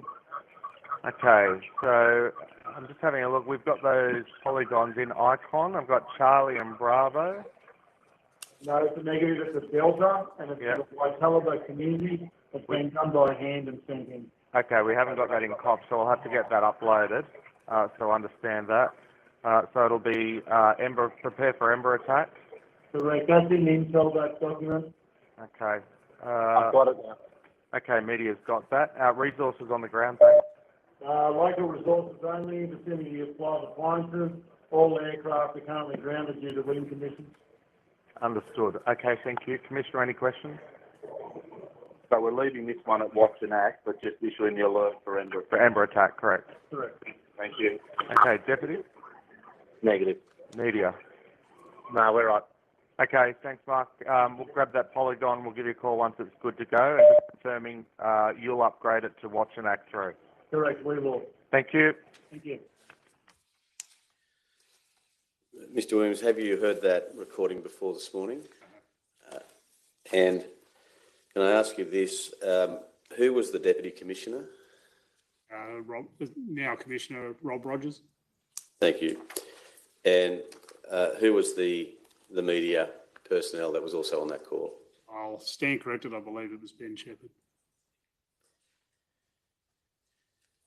Now, having heard that before this morning, are you able to say today, when you told state operations that the Kangawala fire had become active a short time ago, when that was, that you were told that? Does it align with the 411 entry? Or the 1611 entry, I should say. Sorry, no, it doesn't depict on that, but that's something that I'd already discussed with Peter McKechnie earlier in that call. And can you explain, please, to Her Honour, why you determined that it ought to be a watch and act 3 in circumstances where there was, quote, now Ember impact in that community being White Talaba and not an emergency warning 5? That was information that was provided to me at the time between myself and the team and discussed. I can't ascertain exactly why the determination was to leave it at, make it a watch and act. But the key message being that of Ember attack into the community was based on that was the information that were being provided at the time, or I had it at the time when I made that call. Will you agree with me for a watch and act emergency alert that requires action within a 2 to 6 hour window? Do you agree with me that in circumstances where you know that there's Ember impacting at that time, the community of Waitalaba, that it ought to have been an EW5? In hindsight, yes, that can be certainly assumed in that relation. But at the time, given the fact of the information that we had, also taken on board that the distance the main fire front was away from Waitalaba at that time that we knew, and the information at the time, that was the determination that we made. The key issue was getting that emergency alert message out to the community to make them aware that A, that there was a fire there, and B, that there was Ember attack into the community. And as we've established already, that in the time available, as at that time, at about 4:25 p.m, a community newsletter would be of no utility, nor would a door knock, and arguably not even a media campaign at that point in time. Given the door knock, unless we had resources particularly on scene at the time.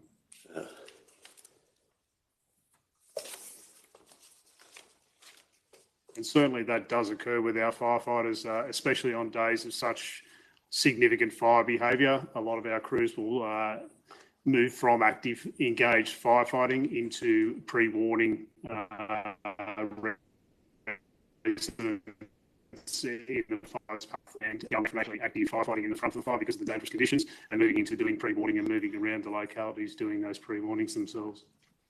You said in response to a question I just asked a moment ago that the reason for Watch and Act 3 was really because of the Ember attack warning, because of the location of the fire front. At that point in time, what intel did you have as to where the fire front was? It would have only been the verbal information that I've been given from members within my incident management team as to the locality and what the potential impact was in dealing with that and all the other fires at the time. But your recollection is today that you don't believe being told that a Waitalaba brigade member had spoken to someone within the IMT who had indicated that it was spotting 500 metres ahead of itself every 1 or 2 minutes. I don't recall being told that. Do you accept that there could be confusion in the minds of some residents of Waitalaba if they receive a Watch and Act 3 alert together with an Ember attack warning? I'm not sure what the confusion would be if the warning included the Ember attack. But it's telling them to watch and act, but not to leave. That's correct. And the key message in relation specifically for the Waitalaba is we did not want people on the road systems or trying to evacuate at that particular time, and primarily because the main access into the town is to the west, down a windy road in dangerous conditions in basically the fire general path. So we had to watch what message we gave to the community to ensure that we didn't put people at further risk. I'll just play a further recording, Mr. Williams. This is a recording from a radio call from Brett Miller, who was the deputy captain, I think, of the Waitalaba Brigade, or captain perhaps. Deputy. He had been captain for some time before.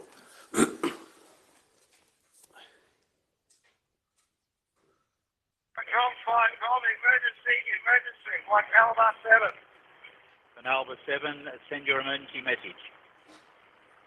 We have fire impacting the whole of the west end of Waitalaba. It is an extremely dangerous situation. We are pulling as many people out as we can. Roger, are there any of your crews in imminent danger? The just radioed them and told them to get out, but that's, hey?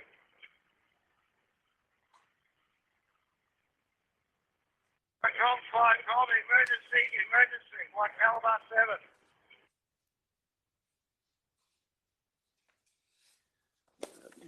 Do you have any recollection of hearing that over the speaker within the incident control centre?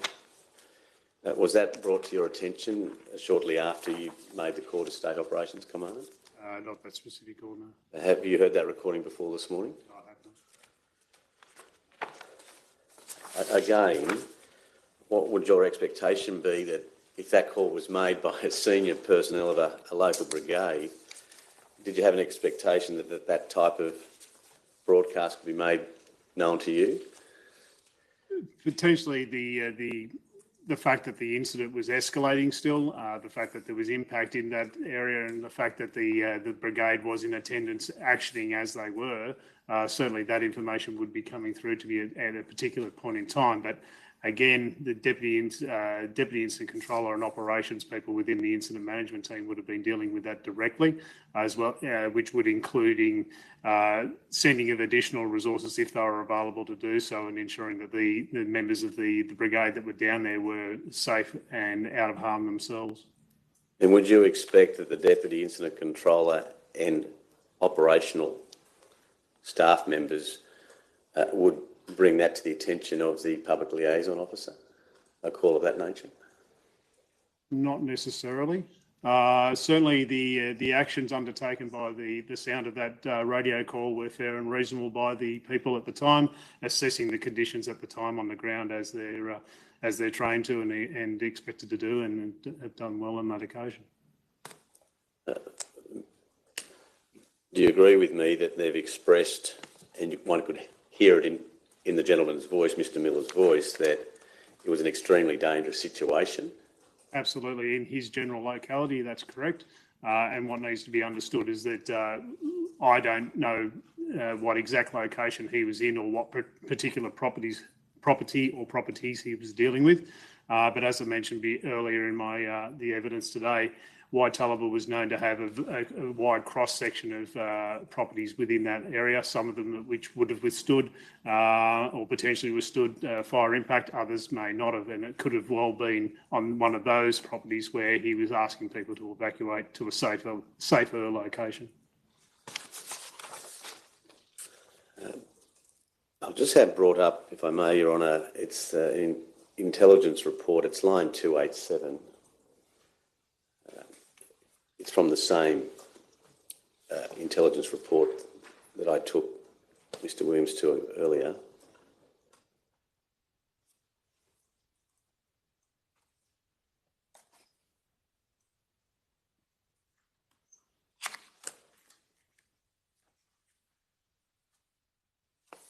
And do you see line 287 at 4:39 p.m? I do. Now, this is a major fire update. Would you have had any involvement in relation to that? Not that particular thing. I would state that information would have come from the information within the incident management team through to state media, either as part of the emergency warning phone call earlier and or other information that they received probably through the PLO position within the incident management team. And does this major fire update, is it uploaded onto the Fires Near Me app? That's my understanding. Apart from that application, the Fires Near Me app, does it go anywhere else, or is that the only platform it goes to your understanding? I don't recall. I'm sure there'd be a number of other people that receive that, but I'm certainly not the person to advise on the specifics of that, unfortunately. Are you able to provide any explanation, Mr. Williams, why there's no mention of Waitalaba at this moment in time? There's no mention of Waitalaba, but it states for this particular incident. No, I can't. And there's no content for that update. It just says there was an update entered. I understand that the contents of tab 57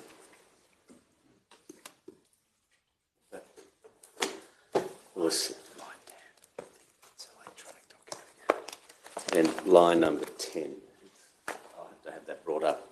Mr. Williams.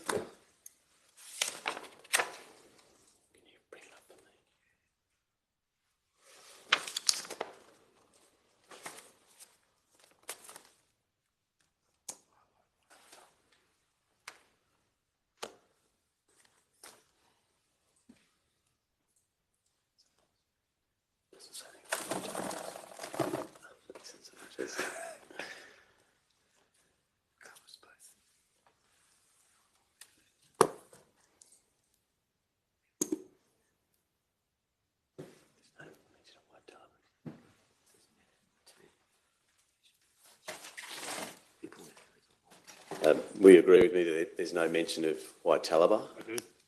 And we agree with me that, again, there seems to be a disconnect as to what's being published on the Fires Near Me Act as opposed to what was actually happening in reality at that time. I do concede that there's no mention of White Talaba in there, but I wasn't privy to this message going out. It was managed by State Operations in relation to the information they had portrayed to them through the incident management team. But what level of information, who passed that on, I'm not aware of. Based on your experience and background, what position within the incident management team would have fed that information up the chain of command to State Operations Command? As alluded to before, generally the PLO position, but that may have also come through a deputy incident controller or an incident controller, or information that was derived from such things as an emergency alert call to that conference call system. All that information would have been taken on board, noting that state media are actually on board with those conference calls as well.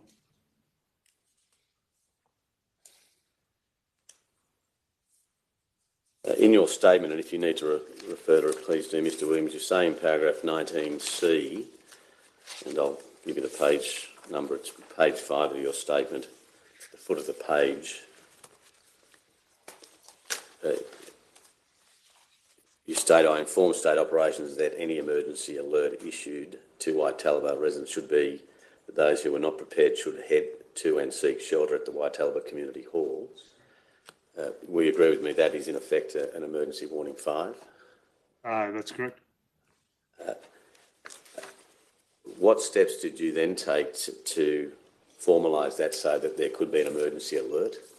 That was that information through to State Operation was as that emergency warning went out, or any emergency warning that went out from that time onwards, that the message instead of the Ember attack should now read for those people to seek shelter at the White Talaba Community Hall if safe to do so and their property wasn't prepared. And if we could please just bring up Intel report line 288.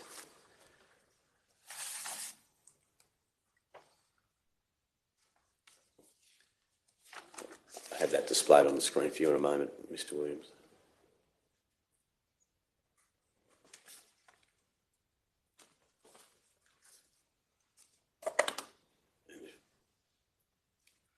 Could you just, can we then go to the narrative? If you click on that, that should open it up, shouldn't it? All right, if you could then go to tab 57 to line 11.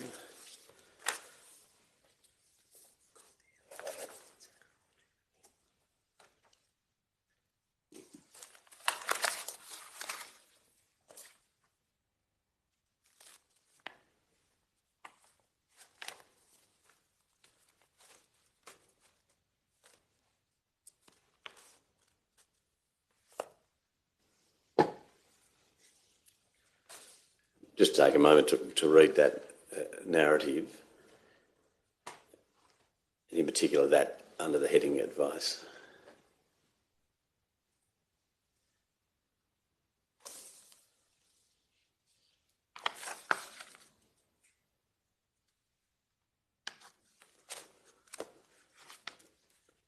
Does that reflect the steps you took at about 1640 to request State Operations to publish a major fire update in relation to those residents of White Talaba to move to the community hall? in line with also the need for the emergency warning to go out. That's correct. And if you assume from me that the emergency, withdraw that, if you assume from me that the emergency alert, that is the voice and text message campaign, commenced at around 4:48 p.m, are you able to explain the delay between when it was first sought by you at about 4:25 p.m. when you spoke to State Operations Command to 4:48 p.m. for it to be actioned, why there was that delay of perhaps 23 minutes? Not aware of that. That once that message has passed through me, I've got no further... It's out of your hands? Yes. And again, are you able to explain why it took about an hour and 33 minutes from when Mr. Donnelly first made a phone call at 3:15 p.m. for the emergency alert to go out in circumstances where he had already indicated concerns about the fire threatening or impacting Waitalaba? I can only rely on everything that's come up this morning, per se, in relation to the chronology of the events throughout the day, the competing priorities, the need to get active information in and accounted for and confirmed, the ability for having resources to respond to an incident, as well as, and again, assuming the workload on the system itself to get those messages out.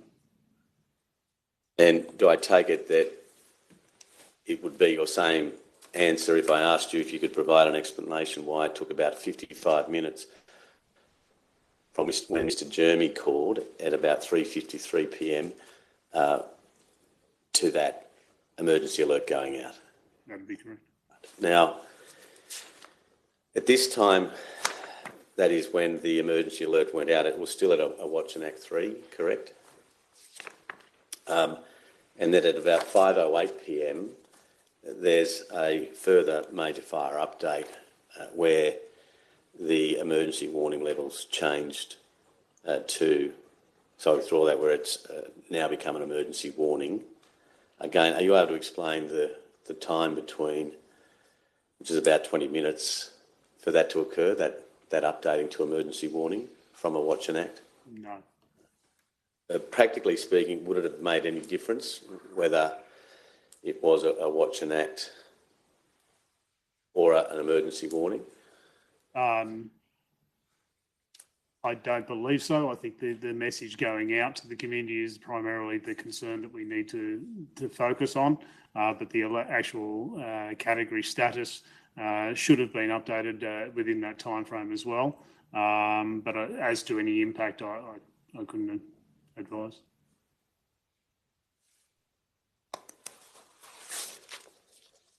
Now, I just want to ask you about some reflections. You've given evidence today about the abnormal fire behaviour that occurred on the 8th of November and the pressures that the IMT within the Fire Control Centre at Glen Innes was under because of other fires that were behaving abnormally. And again, of course, through the lens of hindsight, in relation to the communications and warning systems in relation to notifying the community of Waitalaba of impending fire danger, what, if anything, do you think the IMT could have done better or differently? Without using the benefit of hindsight, given the information that we had in the time, I don't believe there was a great deal more that we could have done. I believe our focus was appropriately given across in getting those warnings out to those communities where we knew we had going fires. We had emergency alerts at appropriate times issued to all of those other incidents as required. We had media campaigns going out in the days leading up to these hot weather conditions, advising residents within the area that the conditions were deteriorating. But as for detailing such information into localities which weren't specifically under impact. As I said, Waitalaba was, the Kangawala fire was under patrol status for 5 days prior with no issue. Whilst it remained on our board and we remained patrolling it, it wasn't something we were going to capable of pouring additional effort into advising any residents around there, because if the fire didn't breach, that would have been a resource that could have been used somewhere else. I hope that explains it. And from, do I understand that even with the benefit of hindsight, you don't think that anything could be done to? With the benefit of hindsight, we would have had 60,000 trucks sitting at the point where that fire broke out. We just do not have that information at the time, and it's an unreasonable expectation to be able to analyse on that. It's certainly something that we look at continuing to improve on stuff and monitor how fires progress over the years and learn from those aspects with the hindsight. But to state that we had any other form of potential response to that, not knowing that the fire was going to break out and having all of those other competing priorities with all those other incidents at emergency warning or higher status, was not able to be undertaken. What about the simple task of a fire prediction model or mapping on the 7th of November? Again, noting the fact of the amount of other fire in the landscape, not only within our own declaration, but around the state as well. The ability within our incident management teams to undertake that role and the priorities given for the fires. And you'll notice specifically in relation to the aviation priorities, we had a need to prioritise each fire given the known locations and the likelihood of any impact into those localities. Mr Williams, will you agree with me that the 8th of November 2019 was a catastrophic fire day across the northern regions of New South Wales? I would have to look at the actual terminologies of the weather conditions, but certainly it was a most significant fire weather day, and I would be surprised if it wasn't into the catastrophic rating. Assume from me that the Kangawala fire spread 9.4 kilometres in a single day with multiple spot fires. Would you agree that that is extreme and anomalous fire behaviour? Absolutely. Have you, at that time, experienced fire behaviour like that? Throughout this entire 2019-20 fire season, we were experiencing that, but that was the first time I'd ever come across such fire behaviour. Do you know whether State Operations Command, in their Fire Behavioural Analyst Division, did any modelling in relation to how fire might behave on the 8th of November 2019, given the bad weather that was forecasted for the northern regions in New South Wales? I don't have any specific recollection of it. I just want to take you finally, if I may, just to one aspect of your Section 44 report. And if Mr Williams could be provided with volume 6 of stage 2.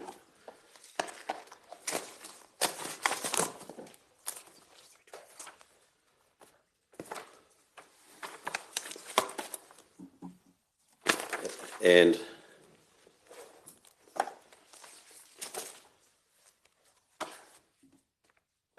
a moment, officer. So page 325. That be brought up. You don't have it? I do. Can that be displayed? It's stage 2 general brief of evidence, volume 6, tab 20. Sorry, my apologies. Volume 2, tab 12 of the stage 2 general brief. I may have misled a friend a moment ago. Page 325.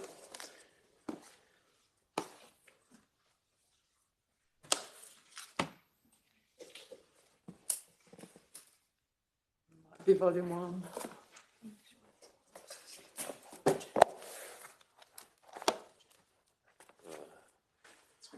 I've misled everyone. I'm terribly sorry, Your Honour. It's the Northern Regions General Brief. Court officer, I I've led you astray. I'm terribly sorry. It's the Northern Region General Brief. It's volume 2. It's tab 12, page 325.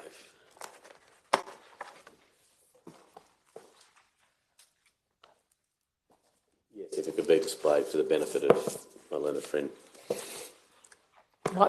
That might not be the right volume. Northern Region.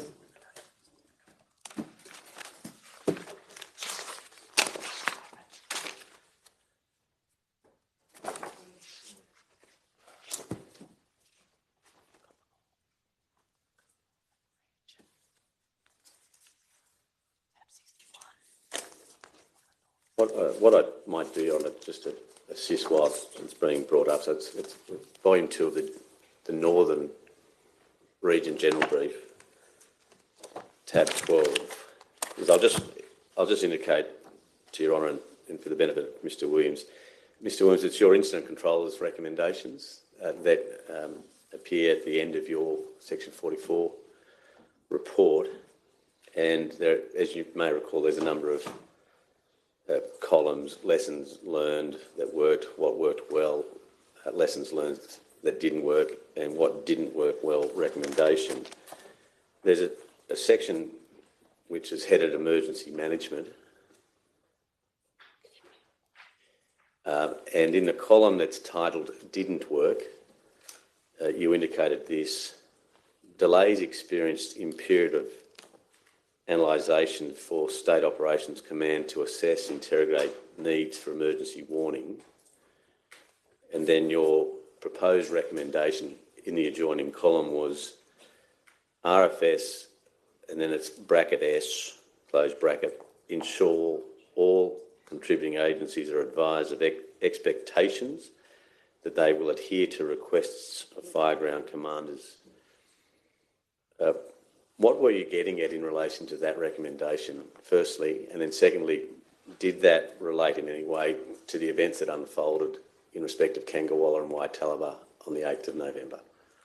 Without having it in front of me to review, I would suggest there was issues in relation to experience with multiple agencies in general nature, nothing that related into a dangerous situation, but certainly improvements can be made across all agencies to supply relevant and trained and equipped staffing, be that at the incident control level, be that at the divisional command type level, or be that out at the liaison officers level within the local emergency management committee. We did have issues within the local emergency management committees getting liaison officers from the relevant parties to be present at the time when we needed them.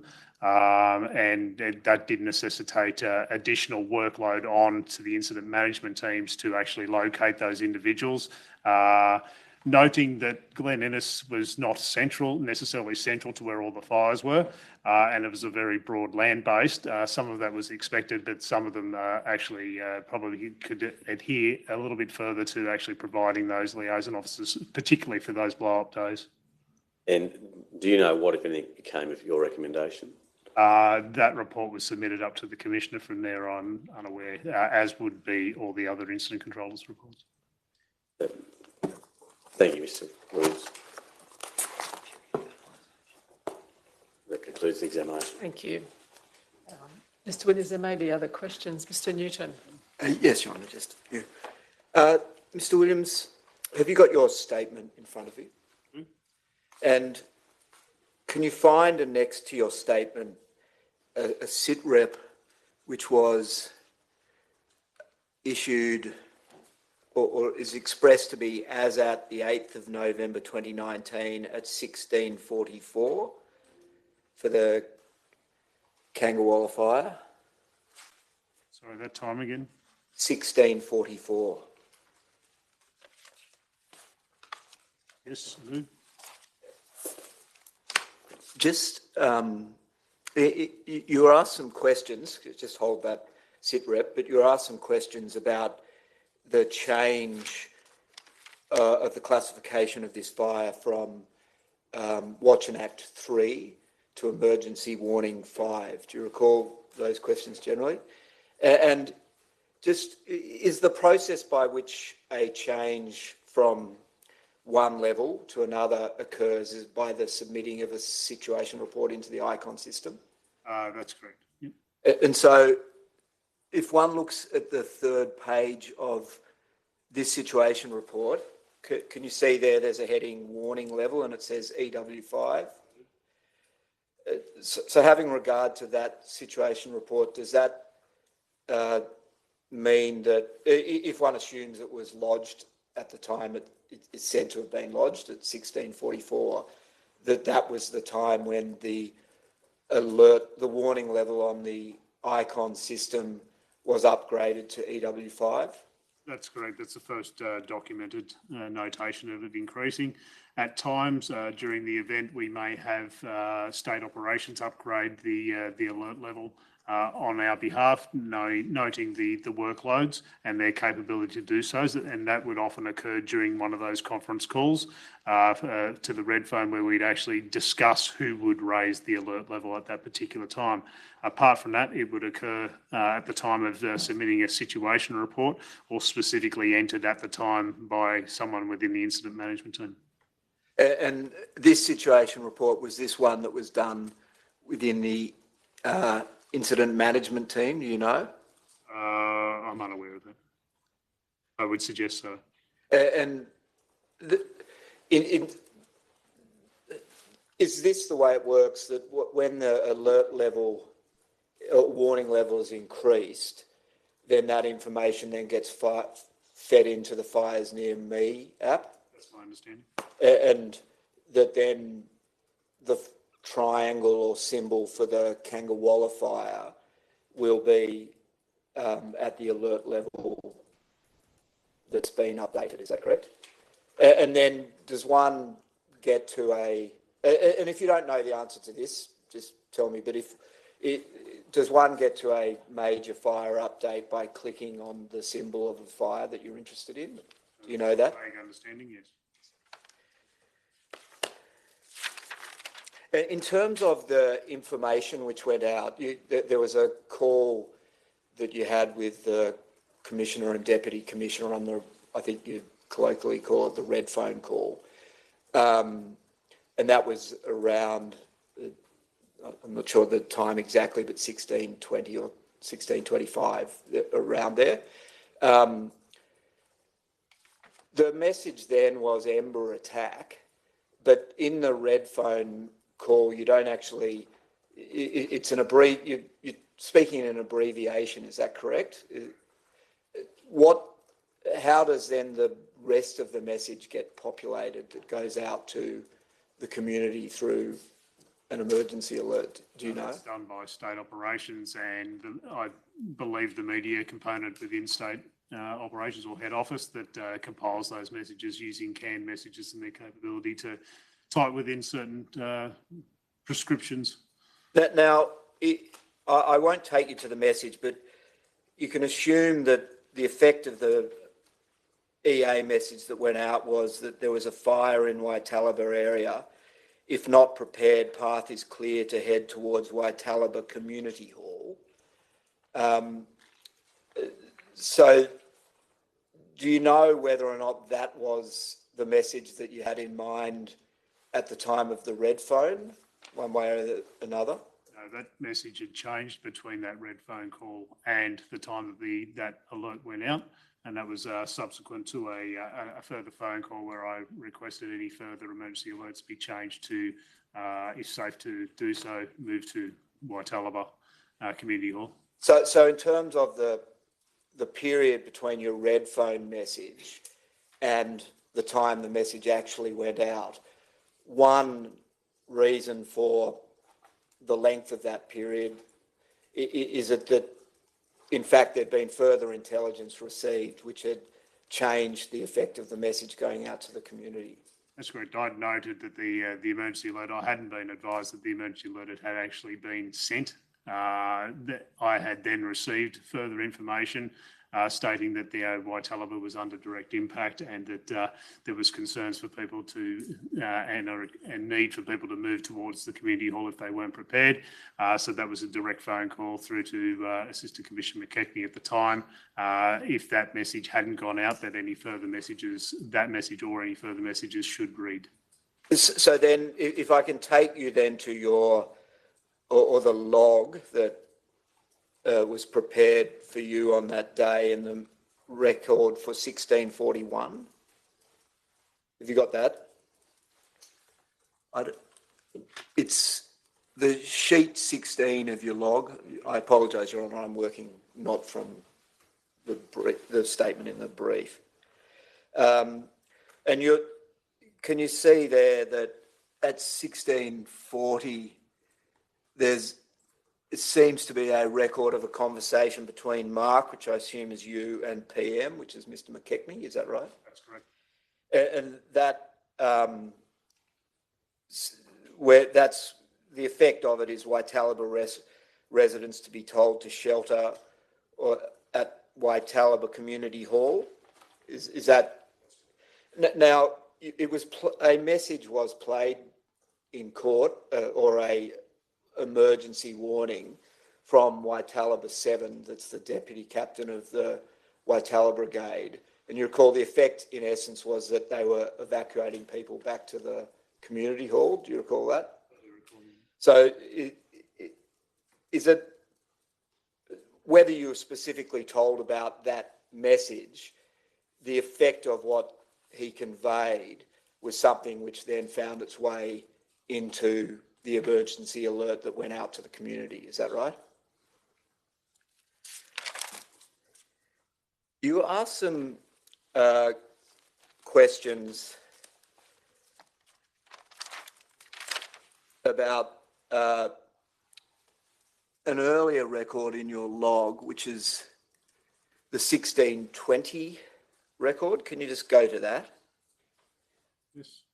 And there's Mr. McKechnie, there's a line which seems to be attributed to Mr. McKechnie, Waitalaba burnt, ? Can you see that? And in answer to that, you referred to a fire that had occurred in September at an earlier stage of the Section 44 declaration. That's good. And can you just explain to Her Honour what the significance of a fire having burnt in or around the Waitalaba area a month or less, what significance that might have in terms of the threat which was being posed to Waitalaba? Yes, certainly. So any fire that had been occurred in recent history prior to this fire that we're talking about had consumed the bushland in front of the fire would reduce the fuel load capable for that fire to reach the catastrophic or any severe sort of conditions. Should that earlier fire have been in the path of this Kangawala outbreak, the fire intensity would have decreased significantly. However, on this occasion, unfortunately, that earlier fire, the Kingsgate fire, as I was corrected this morning, it was as it was named, had burnt the other side of Waitalaba, being to the south and to the north. So it's still exposed, or Waitalaba was still exposed to the Kangawala fire.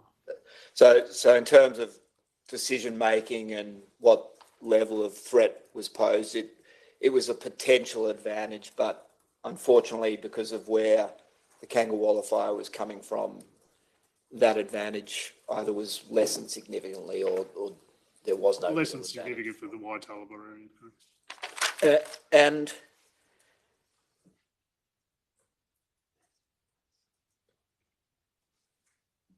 in terms of, you're asked some questions about,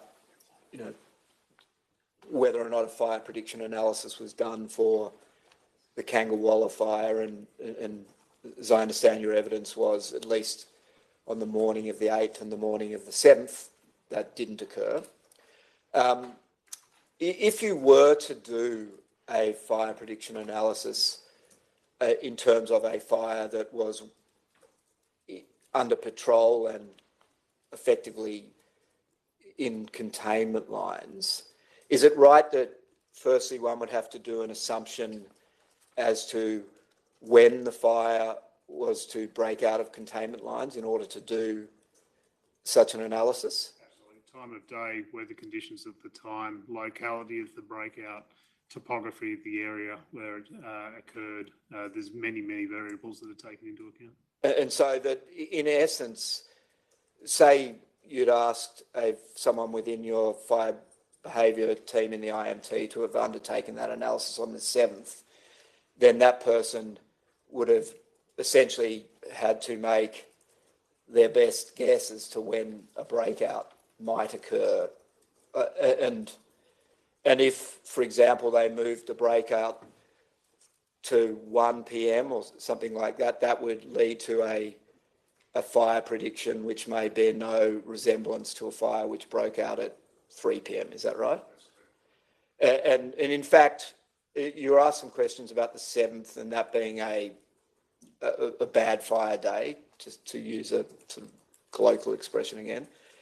But on the 7th at least, the Kangawala fire didn't give any indication, did it, of breaking out of containment lines? That's correct. It remained on patrol status right through until the 8th with no visible smoke or anything close to any containment lines that we were aware of. So to all intents and purposes, it was out on the 7th, would you say that? We were very guarded with declaring fires out, as I said, because of the issues we had with dryness and vegetation. We were certainly going to wait until we got through this next period of time, and that was a direction through the IMT that we hold these fires on until we get through the next known period of severe weather. But it was the intent that should Kangawala have stayed on patrol status right through to the end of the 8th and into the benign conditions that were predicted for the days following, that fire would have been declared out. And in terms of the area that you were responsible for, your Section 44 declaration, can you just explain to Her Honour the geographical reach of that area? A wide cross-section in very general terms, from the top of the escarpment to the north, looking at the names escape me, sorry, Your Honour. Looking at the Long Gully fire that we had to the north, right down to Walla in the south, and as far to the west as Inverell, and then out to the eastern escarpment on that sort of area. So a very wide area, which in itself saw a great cross-section of weather conditions across those varying periods. And I think it's noted within my incident controllers reports on numerous occasions where we had rainfall on some firegrounds, but other firegrounds we were still actively engaged with active going and high-level fire activity. And just to make it simpler, that northern expanse was effectively the Queensland border, is that correct? And then how far south then does one get down? Down as far as Uralla. And what's a major town around Uralla, or am I being unfair to Uralla? Uralla's south of Armidale, just probably 100 kilometres, 150 kilometres north of Tamworth. And on a bad fire day, the concerns you have are obviously the fires that are burning within the area, is that right? Correct.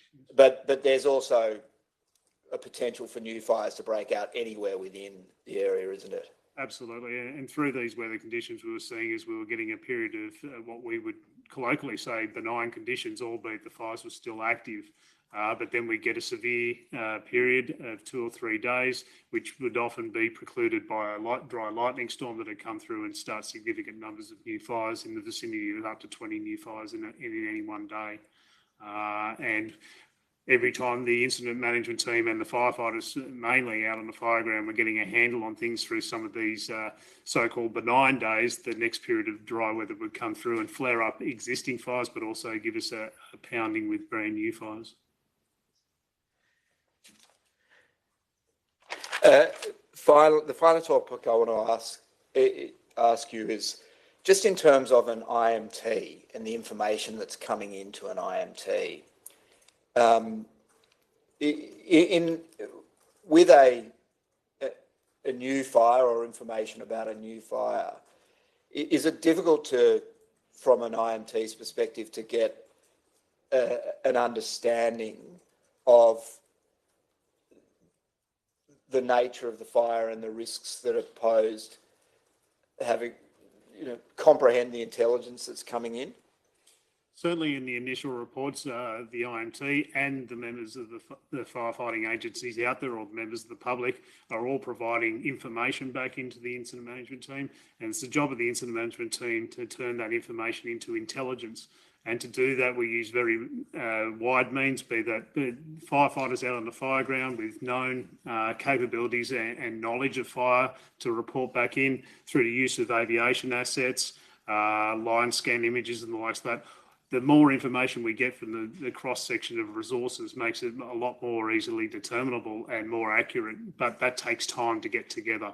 It takes information flow, and it takes the knowledge from the people on the ground, especially to be able to analyse that information and then put it down and look at the risks and the threats, and that all then gets put in place, noting what the weather conditions are at the time and also what's predicted. And so just if an initial report of a fire is that either a new fire's started or alternatively, in this case, effectively a new fire has started outside of the containment line anyway. What's the initial priority in relation to a fire ignition? Initial would be initial response, getting treating it as that, as an initial response, getting the resources out there to help combat that fire, whilst also looking at the threats within the area, looking at a general prediction map, a rapid assessment of what is in the fire's path, the general knowledge of a firefighter noting how fast a fire will normally travel, and the distances and the timings of any impact. So whilst an F-band strategic analysis of a fire prediction map is great to have, it takes time and it takes knowledge of what's going on. What I was mentioning earlier was that every firefighter, from basic firefighter through to incident controllers at my level, are all trained to do that rapid assessment. They have that fire background knowledge that we can ascertain the basics to note that if the fire's burning upslope, it's going to burn quicker. If it's got a wind pushing it from behind, the likes of that, we know generally where the fire is going to be heading to, and we can do that rapid analysis, noting what is in line with that potential impact of that fire. Yes, I have no further questions, Your Honour. Nothing arising, thank you. Thanks very much, Mr. Williams. You're excused. We'll adjourn now and resume at 2 o'clock. Please, call. Silence, please. I'll stand. This Coroners Act.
Your Honour, one matter of housekeeping, if I may, before Mr Clark's called.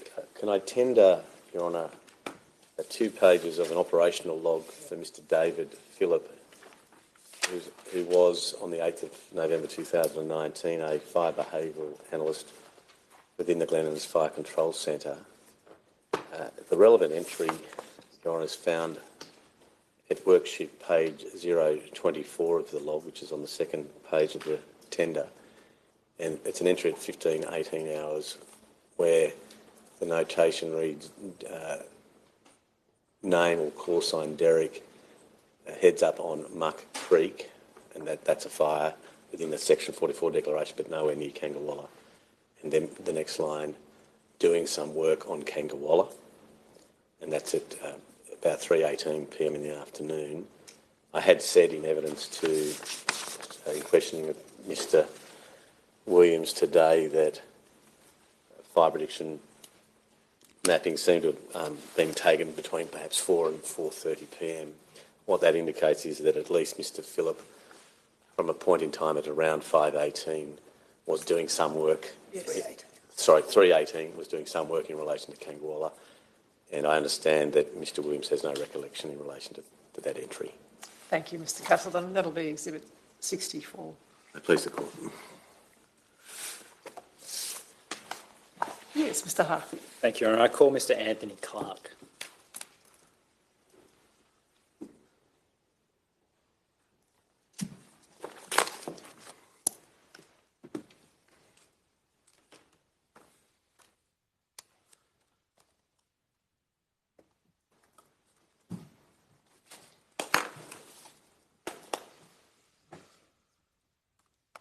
Please.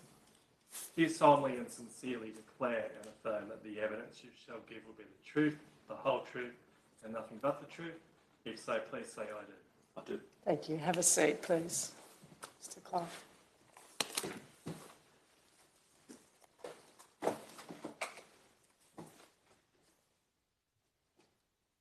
Would you please state your full name? Anthony Clark. Your current position within the Royal Fire Service? I'm the Director of Communications and Engagement. And your business address? 4 Murray Rose, Sydney Olympic Park. And is that the State Operations Centre for the RFS? In your role as the Director of Communications and Engagement, were you in that position in November 2019? Yes, I was. And what are your responsibilities in that position? My responsibilities for communications and engagement at the time included media, organisational communications, community engagement and partnerships. So we've heard today and on Wednesday about a few positions within incident management teams and within state operations. There's a state public liaison officer. So there's a state public liaison officer who works effectively in the centre of the room in its state operations, and there's also a state public liaison coordinator which works in the public liaison unit, and I typically fill that role, the coordinator role. You're the coordinator role, and the public liaison officer, that person works under you, or and then underneath them in individual incident management teams are public liaison officers. That's right. And are there community engagement officers beneath them? Typically, there's depending on the scale of the incident, there may be 2 streams: media liaison and community liaison officers.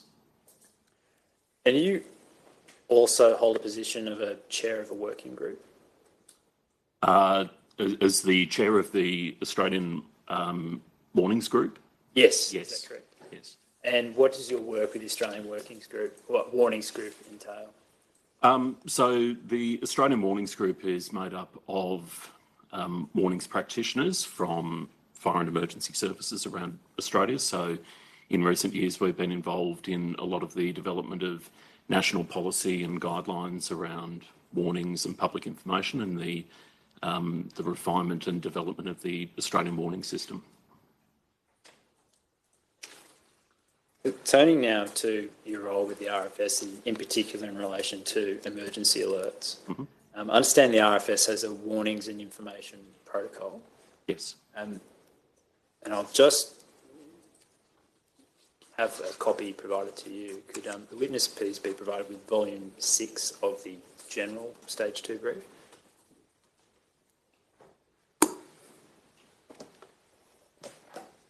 Page 2492,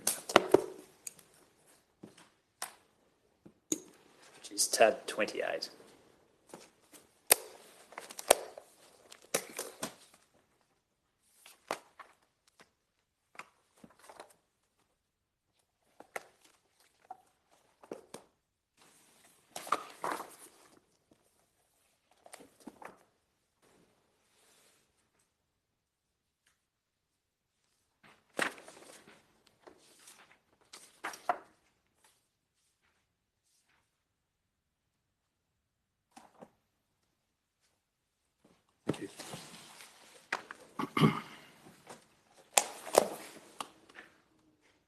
This document, Mr. Clark, is it authored by you? Yes, yes it is. When did you first prepare it?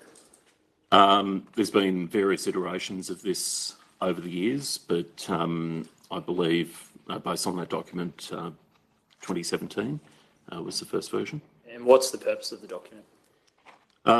It is to establish the guidelines around informational warnings for bushfires across New South Wales. Effectively the policy position and the guidance for incident management teams and state operations. Does it set the criteria for the setting of an alert level? In part, yes.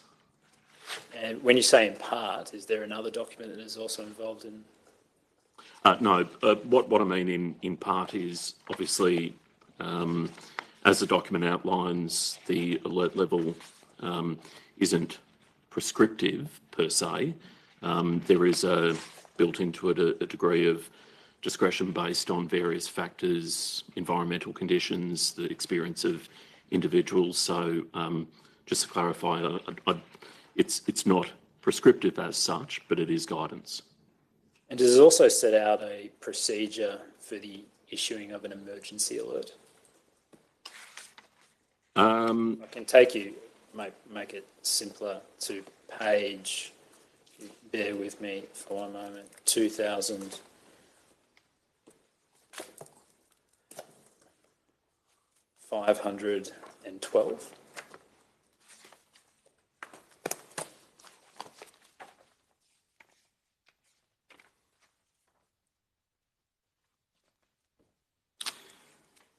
So it does in part outline the process around the issuing of an emergency alert, but there are separate procedures for the use of that system. Certainly. And this is the 10.3 refers to the state warning cell. Yes. And sets out what the state warning cell, or who the state warning cell consists of. And there's a reference at the fifth arrow down to the public liaison coordinator. Yes. Is that you? Yes. Typically, if I'm in that role. Yes. Was it you on the 8th of November? Yes, it was. Now, is this document reviewed from time to time? Yes, it is. When was the last time it was reviewed? Do you know? Do you mean most recently? I would withdraw that. Has it been reviewed since the 2019-2020 bushfires? Yes, it has. And what changes were made to that document after 2019-20 bushfires? The most significant changes were around the introduction of the new Australian fire danger rating system, and also an update recognising the new Australian warning system and the changes to terminology and the icons used to signify the three different alert levels. The three alert levels are advice, watch and act, and emergency warning. Yep. I'll focus now in relation to specifically the emergency alert system. Is that something that's operated by the Commonwealth? Yes, it is. Well, the system itself is the development of it, the management of it, is typically done at a national level. The system itself is run by, at this stage, back in 2019, I believe it was a Telstra system. with a platform that emergency services would use. And that platform, is that an online platform or is it a... Yes, it is. And can you just situate for us what's involved in going on that platform to submit an emergency alert? Sure. So the emergency alert platform, it's a web interface with various fields that you fill in and draw a polygon to send out the emergency alert telephone warnings to a particular area. Various selections in there in regards to locations, types of incidents, the message that you actually want to send, whether you send it via landlines or mobile messages and so on. So you mentioned polygons before. We've heard about polygons a few times over the last few days. My understanding is, and please correct me if I'm wrong, that the public liaison officer will generally prepare a polygon for an emergency alert. And is that done within the RFS system? There's a few ways of doing that. So it again really depends on the incident, the timeframes and so on. Where there is adequate time for pre-planning, so for instance, you know, if you're looking at it days ahead, you might actually put those into the icon system. So those polygons might, you know, span out over a large area over the landscape.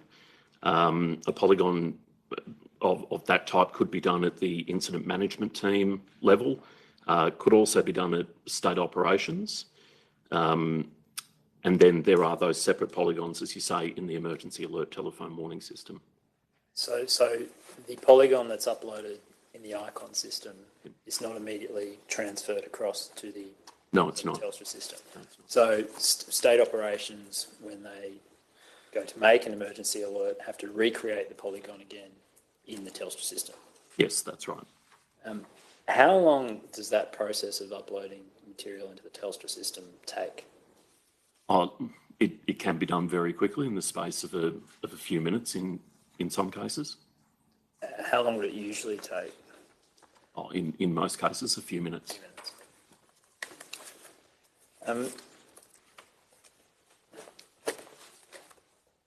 Now, focus in, or before I focus in on the 8th of November, you mentioned before emergency alerts to, I think it was mobile numbers and also to landlines. Mm-hmm.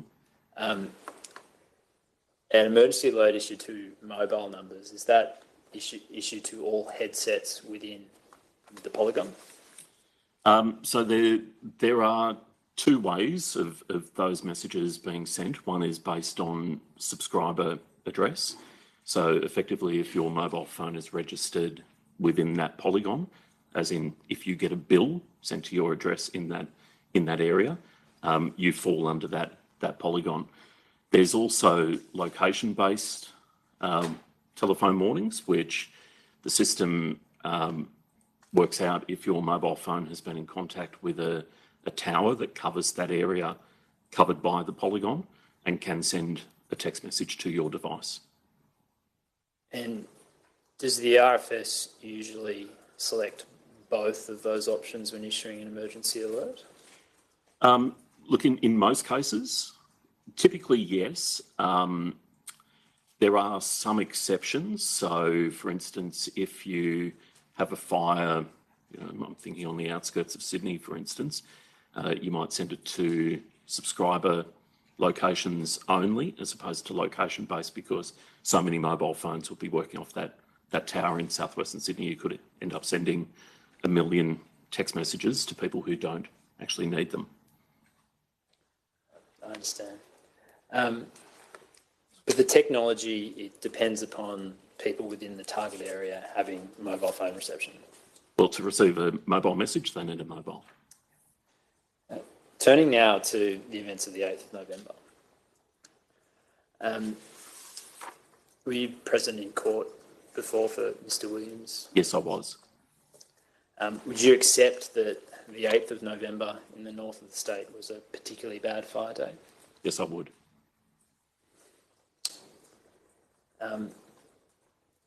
And did you hear the telephone calls that were played earlier today? Yes, I did. And did you hear the first telephone call from Grant Donnelly at 3:15 p.m? I can have it replayed for you if it would clarify your mind, because I know there were a number of calls played this morning. I would have heard the call, but I can't recall the exact contents of that call. Might replay it, please. 3:15 p.m.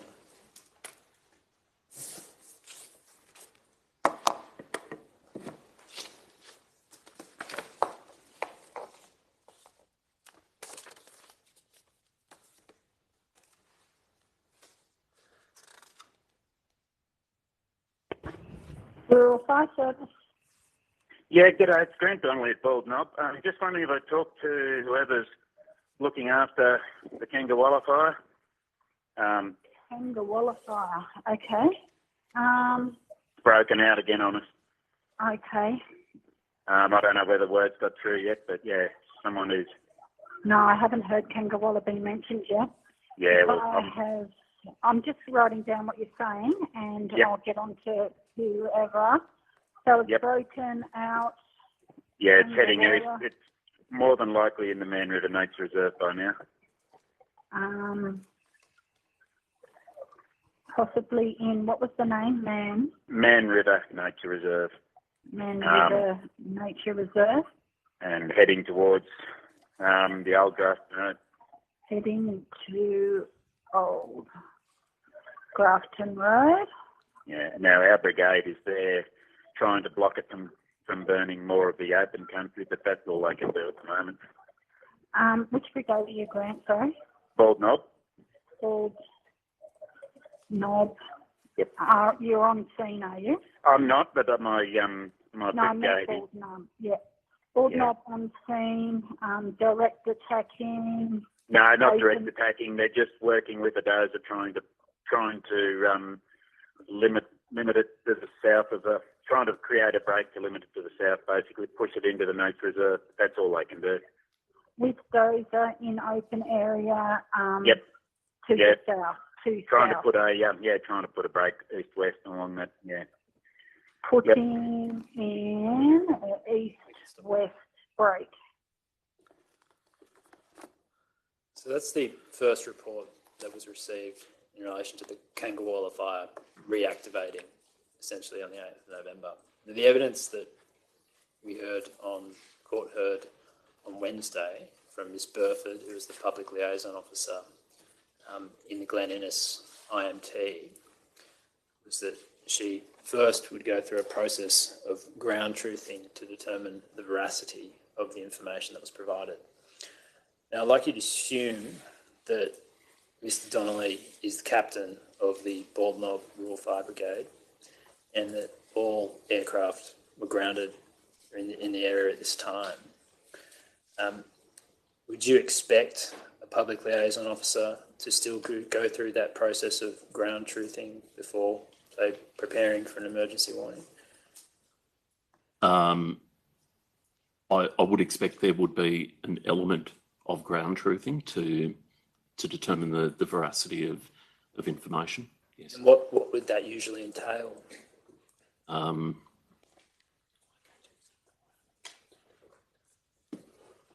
Look, it might be, if there's any follow-up calls, it could be other information within the incident management team. When there's a captain of an RFS brigade saying that a community will potentially be threatened, can't that be accepted? Sorry, can you repeat that? When there is a community of an RFS brigade, a captain of an RFS brigade stating to an IMT that a fire has broken out and a community is potentially threatened, can't the view of that RFS brigade captain be accepted? It would. I would expect it to carry a much heavier weight than a normal caller. I would acknowledge that. But you would still expect there to be a process of ground truthing to ascertain the veracity of the information. Well, I think, like I said, I would expect a degree of ground truthing, and that could simply be looking at a map, for instance, and working out where that fire is being reported compared to the township, the likely conditions on the day. But I would say that I wouldn't have much exposure to that. That would be happening at the incident management team level. So it would be ground truthing within the incident management team as opposed to sending somebody else out to validate what Mr. Donnelly says? Potentially. Sorry, can I just interrupt? It seems a little bit vague. Who decides what's required, and who is it? Is it proactive or reactive? Just do you wait for someone else to? In terms of ground truthing? Yeah. Look, I would say this probably isn't my area of expertise. Okay. Certainly. You know, the machinations of the incident management team is not something that I would care to comment on. Okay, thanks.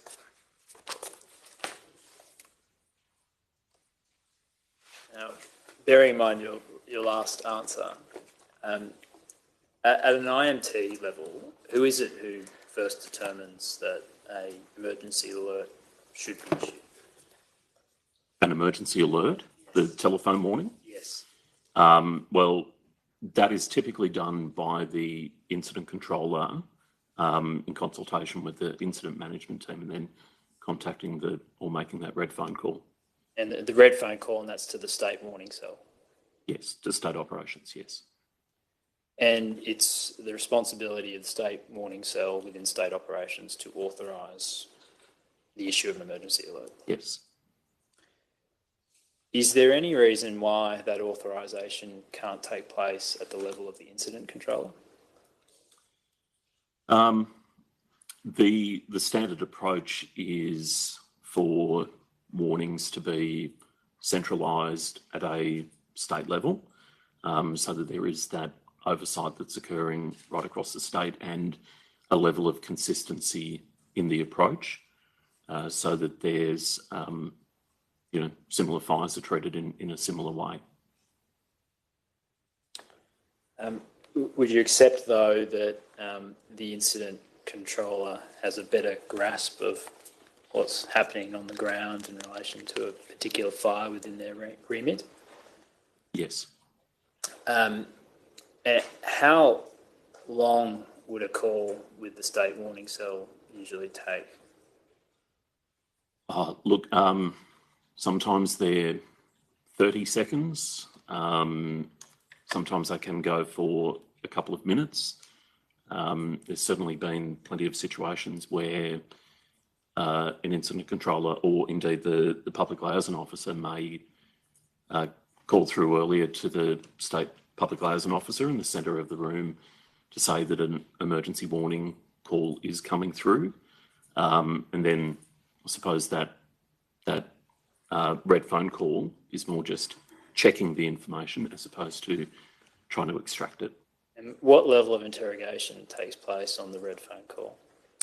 Again, it depends on the incident, and if it's a new incident, if it's one that's been running for some time, if it's one that state operations is aware of, there's probably fewer questions to be asked as opposed to one where information may not be as clear. Are you ever on those red phone calls? Typically I am, yes. Were you on the red phone call for the Kangawala fire at 4:25 p.m? I can't be 100% certain, but I think I was. Did you hear the call being played today? Yes, I did. And did that re-enliven your memory at all as to whether you were in that conversation? Look, I think I must have been on dozens of calls that day, so I can't be sure that I was on that one in particular. So in your experience as the public liaison coordinator, when that red phone call is received, how often is a request from an incident controller for an emergency alert refused? Very rarely. I can't think of a situation where there's been a refusal to send an emergency alert. Bearing that in mind, I'll re-ask the question I asked initially again. Is there any need for the authorisation of an emergency emergency alert to occur at the level of state operations and not the level of incident controller. Sorry, can you repeat that? Is there any reason, bearing in mind what you just said, that the authorisation of an emergency alert must occur at the level of state operations and not by an incident controller? I think it's probably, just to go back a step, I think it's worth acknowledging as well that after that red phone call, there is a process to go back to the incident controller to check the contents of that message before it is ultimately sent. So the incident controller is actually involved in the authorisation of that text message or that telephone warning that goes out at a state level. So just leaping on from that point onwards, so once the red phone call is completed, a determination has been made by the state warning cell to authorise an emergency alert. What happens then? The normal process is that the state public liaison officer and potentially the state operations controller would then go over to the emergency alert operator who's sitting in state operations, has that web portal open in front of them. They provide them with the instruction on the message content based on that red phone call and the location of that polygon, so the points that are actually put on that map to draw that shape on the map. And then that's uploaded? So it's in the system, yes. And I think your evidence was previously that process would take a couple of minutes? Normally, yes. And then it's submitted in the Telstra system. And how long does it take from submission for an emergency alert to then be issued? I wouldn't say it's instant, but very quickly. So it goes into the system.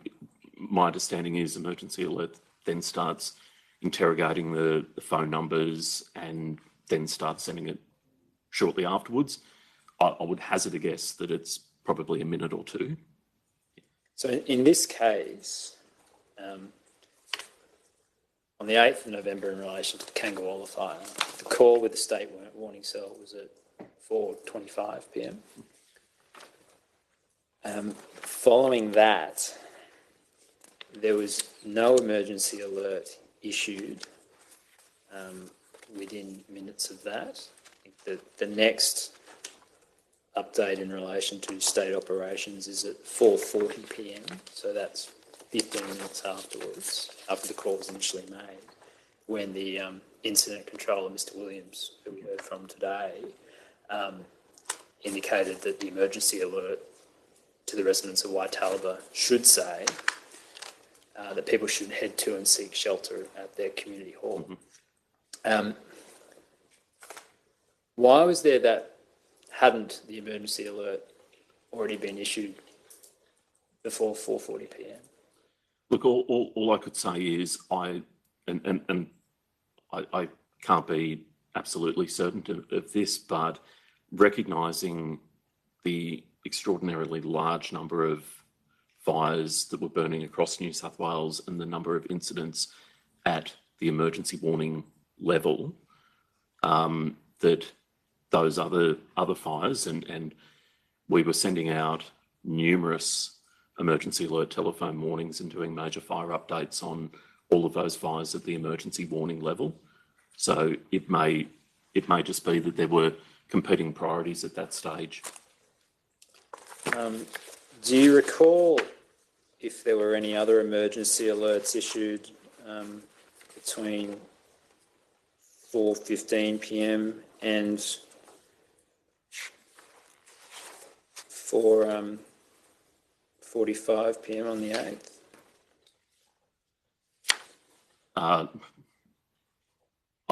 don't have that detailed recollection at this stage, no. Okay, maybe I can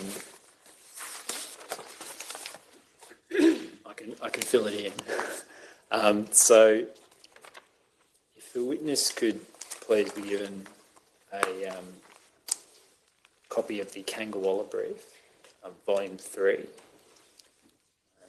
This is the statement of Mr. McKechnie.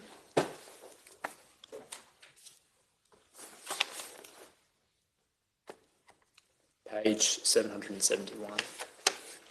71? Yes, that's correct. Thank you.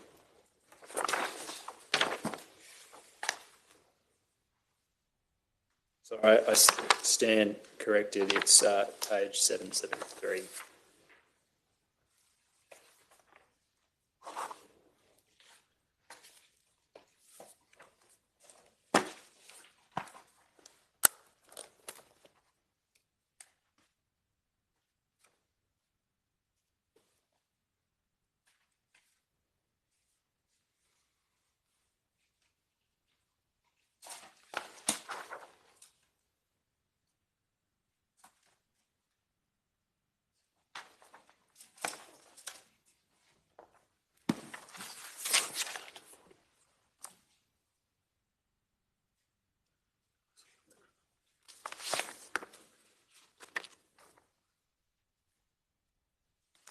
So this is Mr. McKechnie's statement at paragraph 31. He sets out the emergency alerts that were issued for the following fires on the 8th of November 2019. And you'll see on page 773 there's none issued between 4:25 and, in this case, when the Kangawala alert was eventually issued at 4:48 p.m.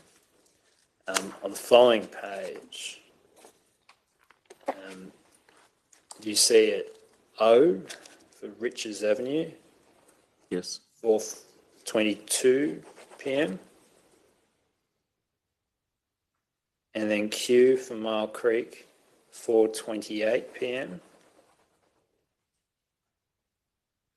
And then Kangawala is here, 4:49 p.m. So if the call has occurred at 4:25 p.m. with the state warning cell, I think it lasts 2 minutes, so that's 4:27. And from that, the communications immediately goes across for the issuing of a emergency alert. Would you accept that there's no other alerts that were being issued at that time that should have hindered the entrance of that information for the emergency alert for Kangawala on the system? I can't see any actual calls for emergency alert during that time, no.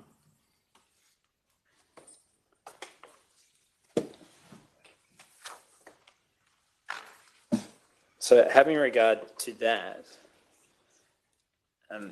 is there any reason why the emergency alert, that you can recall as to why the emergency alert wasn't issued between 4:25 and 4:40? I don't have any specific recollection, but I would remind you I'm not directly involved in the sending of that emergency alert message. It's longer than it's longer than you'd ordinarily expect, though, isn't it? Yes. And at 4:40 p.m, Mr. Williams states in his evidence at paragraph 19C that he advises state operations that the emergency alert to Waitalaba should be that they evacuate to the community hall. Again, then, it's not until 4:46 p.m.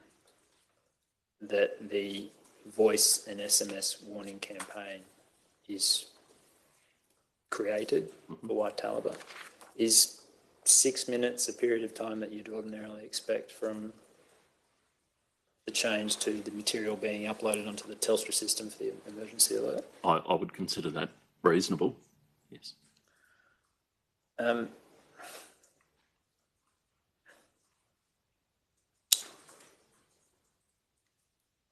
Thinking in terms of if there's any scope for improving the emergency alert system so perhaps things can be done quicker, is there any way, or has the RFS explored previously a better integration of the emergency alert system with the RFS systems?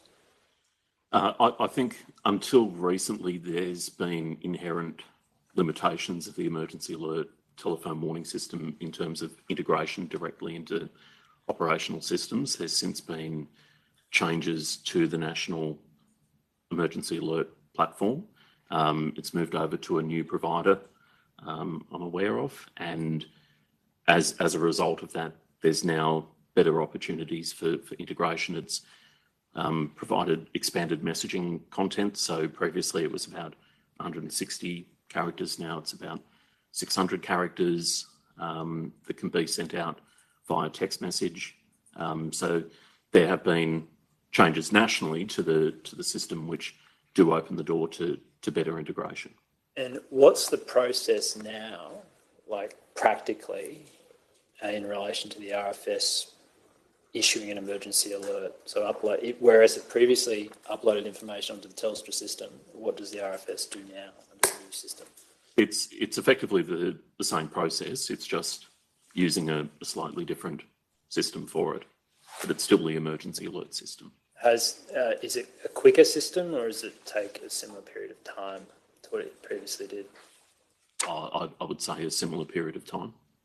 And has the RFS explored with the Commonwealth any opportunities for streamlining that process by greater integration with state systems? Look, I couldn't be sure. I'm not. There are others within the RFS who are part of the emergency alert working group. So I'm not part of that. So, has it been considered as part of your work as the chair of the AFAC Emergency Warnings Working Group? We've definitely been receiving updates about the progress of the emergency alert upgrade. Our focus is primarily on the messaging construction and the words that go into the messages, and we've taken a particular interest in that, I would say.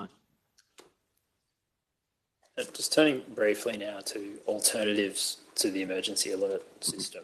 So, as you said before, the effectiveness of it depends upon people having coverage. We heard from Mr. Jeremy, the captain of the Waitalba RFS Brigade, and I'll quote from him now, that Waitalba, it's the kind of area where people describe you having to stand on one leg with your tongue hanging out and hope the wind is blowing the right way to get reception. So in a circumstance of an imminent threat to a community such as Waitalba, what alternatives are there to the emergency alert system?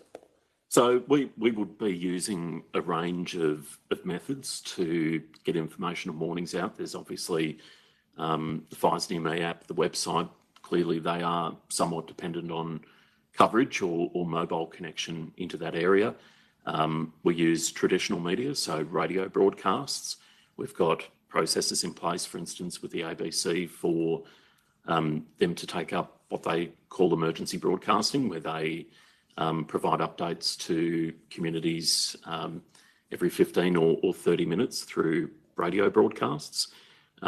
We use other forms of media, including, and I recall on this day, we were doing media conferences that were, live streamed, that they were shown on TV networks nationally.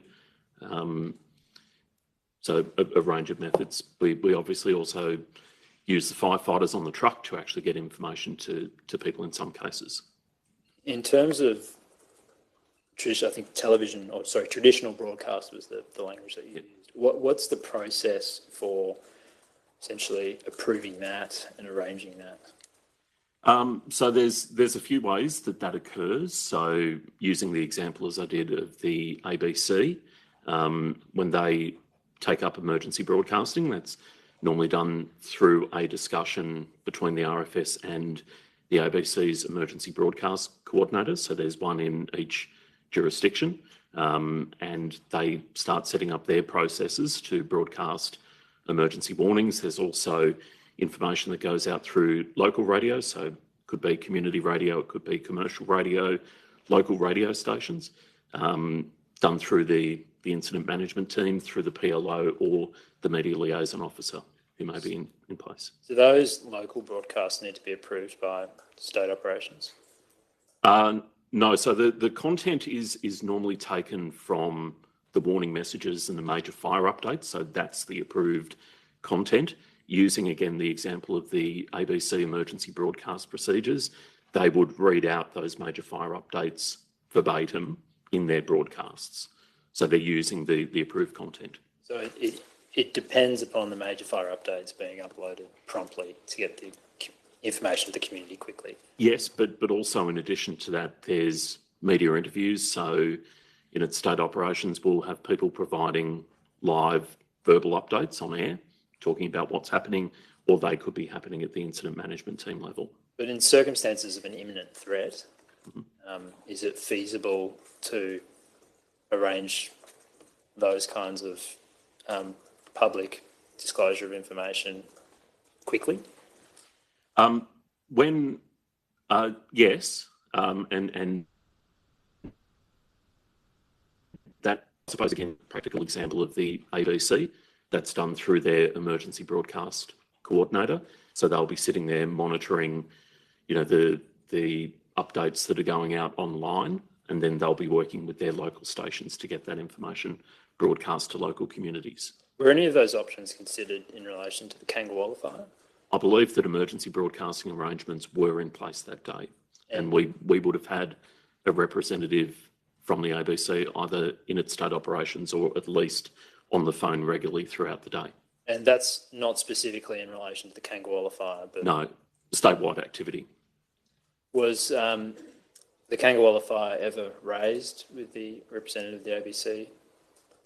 I can't recall. It would have been once it went to emergency warning, it would have, and they would have received that notification through the emergency broadcasting procedures. So that's different to the RSS feed? The ABC does use the RSS feed to pull information from the RFS, but they're also sitting there monitoring Fires Near Me and the website for updates. That's probably a useful point to turn to the Fires Near Me app. How does information about a fire typically find its way onto the Fires Near Me app? So it's a fairly streamlined process that once something goes into the icon system, that then populates Fires Near Me and the RFS website. At the most basic level, that's when a diamond, as it was back then, was put on the map to signify the location of that incident, and using the data out of icon, the current alert level, the size of the fire, responsible agency, and so on. Does it occur automatically or is it done manually? Well, once that situation update or SITREP has been put into icon, the incident created, it happens automatically. So once the situation report is updated, it automatically updates the Fires Near Me app? Yes. And is that also the case for a major fire update that is published on the Fires Near Me app? No, a major fire update is a separate process, and it's a manual process where someone is sitting there opening up that update, editing it, and then posting it. And on any given day, how many people I withdraw that, this occurs at the level of state operations. Yep. On any given day, how many people are doing that role of updating major fire updates on the Fires Near Me app? On any given day, it varies, but on a busy day, we might have half a dozen people. And I don't recall the exact numbers, but I certainly recall this was a busy day where we were operating at maximum capacity. And who determines the content of a major fire update? Well, that is done largely through the emergency warning telephone call, the red phone call. Other information is drawn from icon, from SITREPs, from the intel sitting in icon, or information that is passed on to the public liaison unit from the centre of the room, so normally from the state public liaison officer. I'm going to take you now to a few documents dated the 8th of November 2019. Firstly, the situation report from 4:28 p.m. It's page 228 of the Kangawala brief.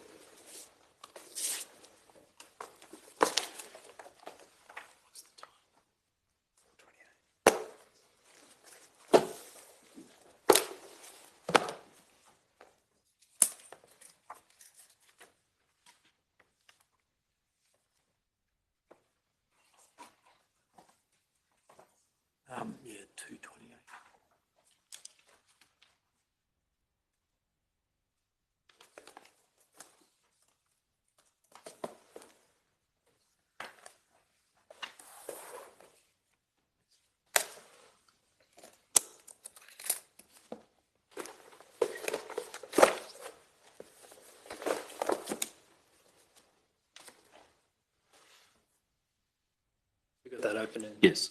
So is that a situation report dated the 8th of November 2019? Yes. And is the time 16:28? Yes, it is. If you progress down to page 230, that records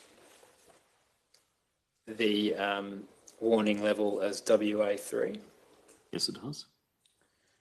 Now, at 4:48 p.m., which is, I'll withdraw that, 4:44 p.m., which is, if you can turn to page 232.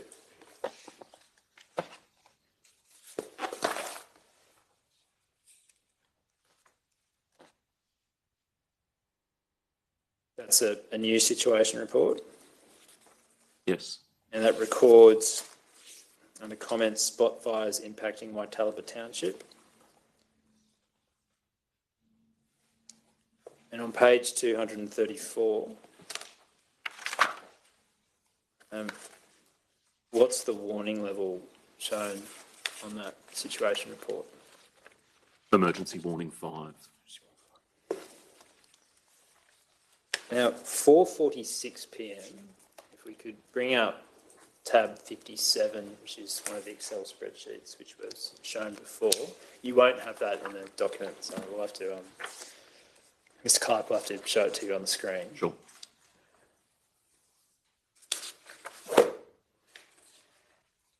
And specifically line item 11.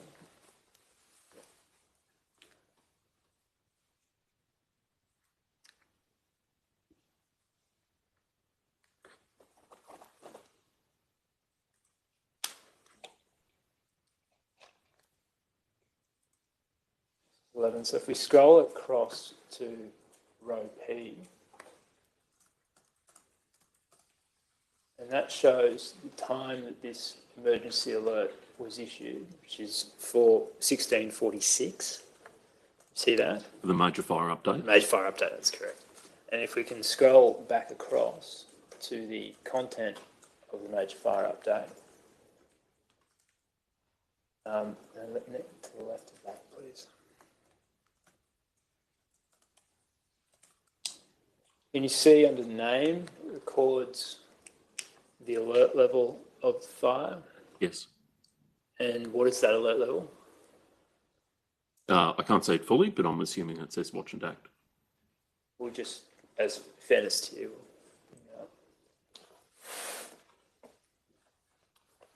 you see it more clearly now? Yes. And that says watch and act? Yes. So this major fire update was published after the situation report that I took you to before at 4:44 p.m.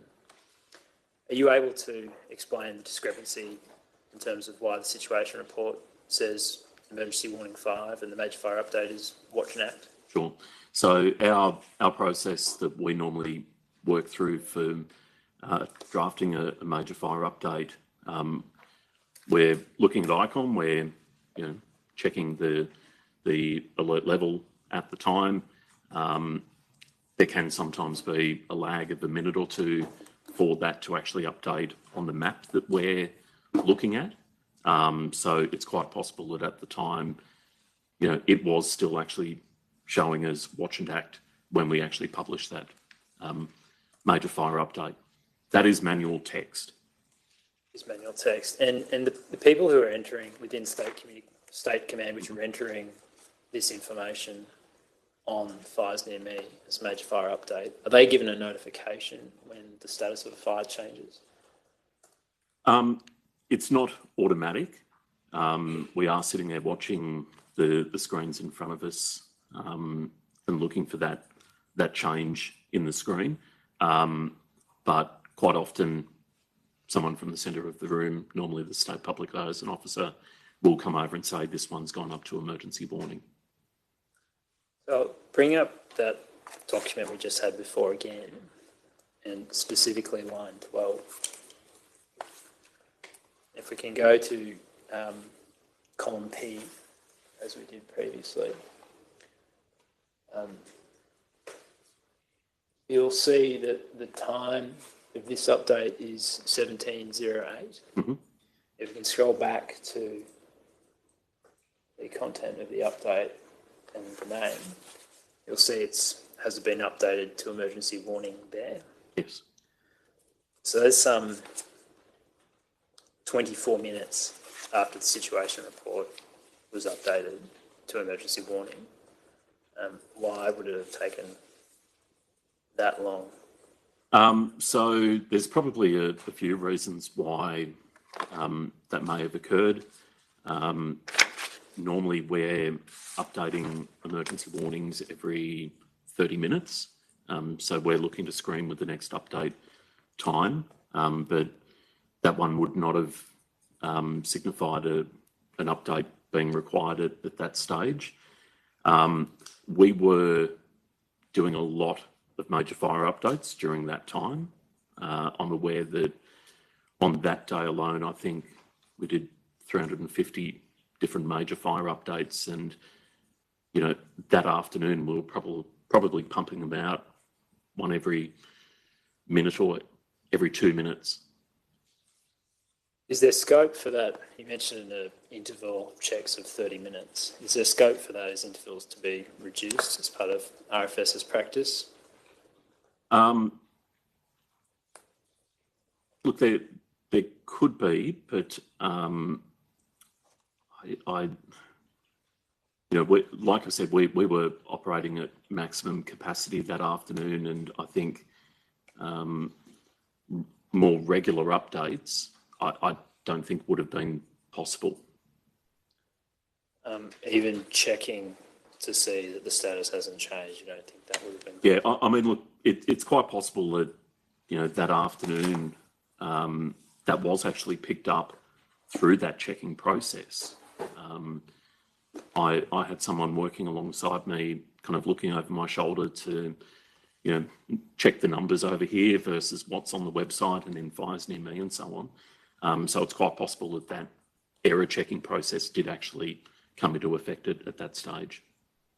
Would you accept that there's a significant difference between the public perception of a watch and act alert level and an emergency warning?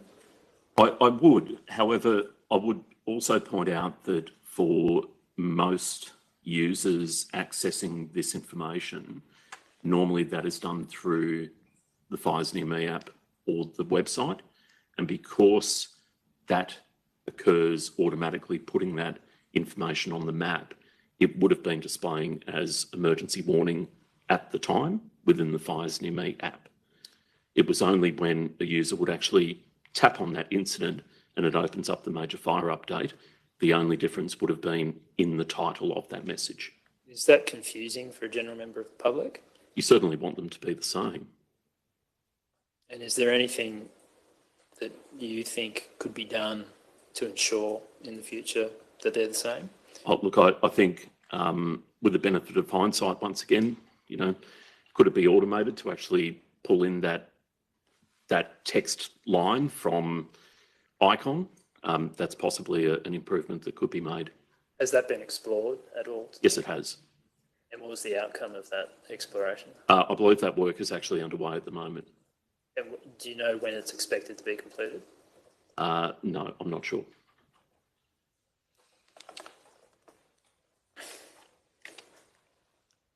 Turning, now we're on discussing Watch and Act. I understand that was a focus of the changes to the Australian warning system.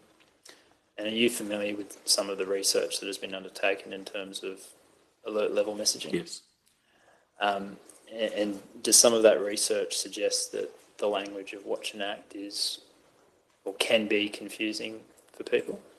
Look, there's definitely been, through that national research that was undertaken to help develop the national warning system, there was a view from the community that there was some confusion about Watch and Act, that it's both an active and passive term.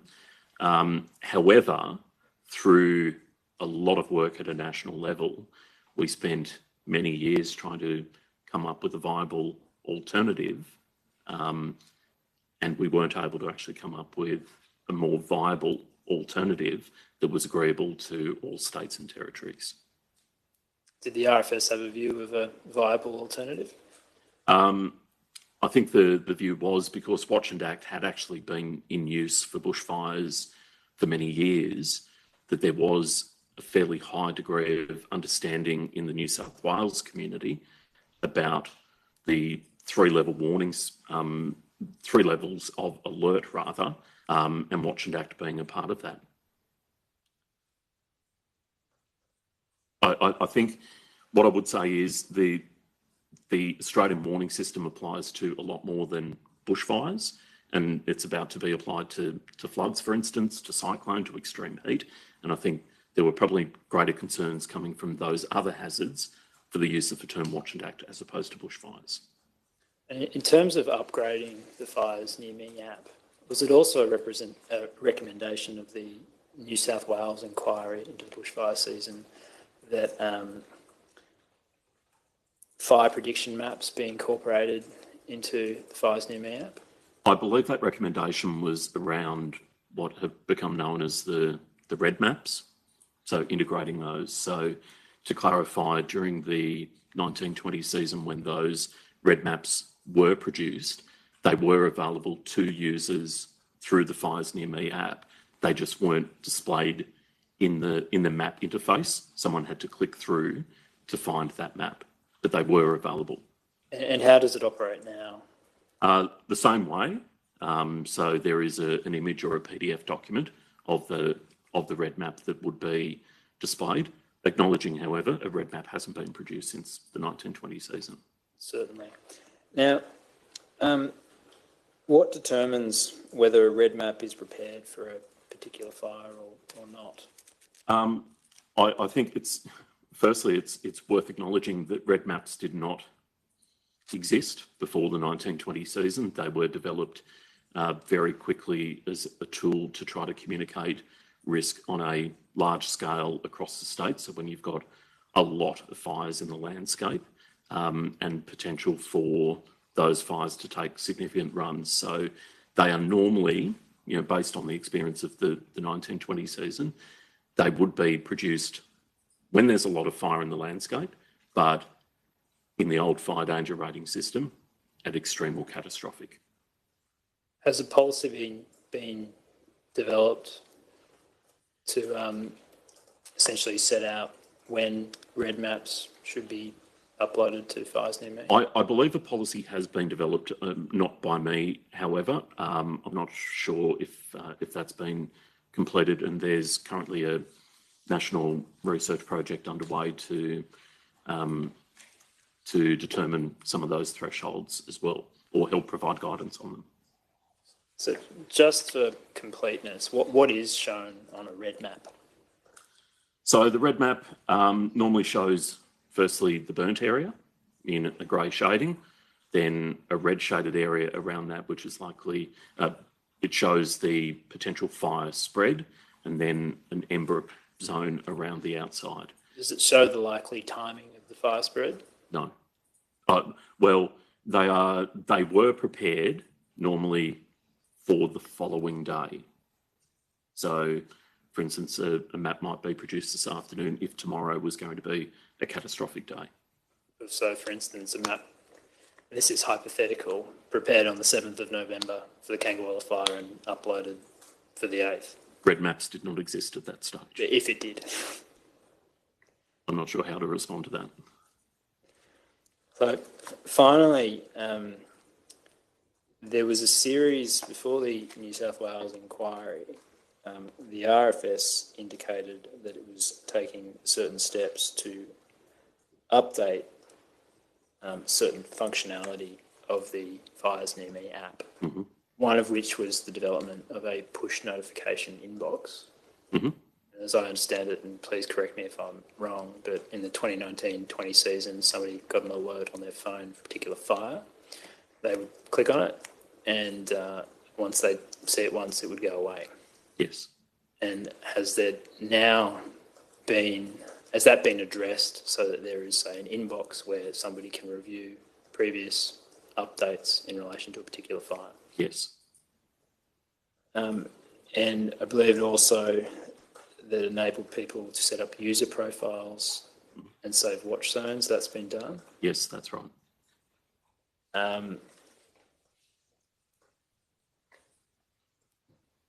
There'd be an exploration about displaying warning areas as shaded areas on a map with being predicted path of incidents and information about likely incidents. Is that different to a red map, or is that? Yes, it is.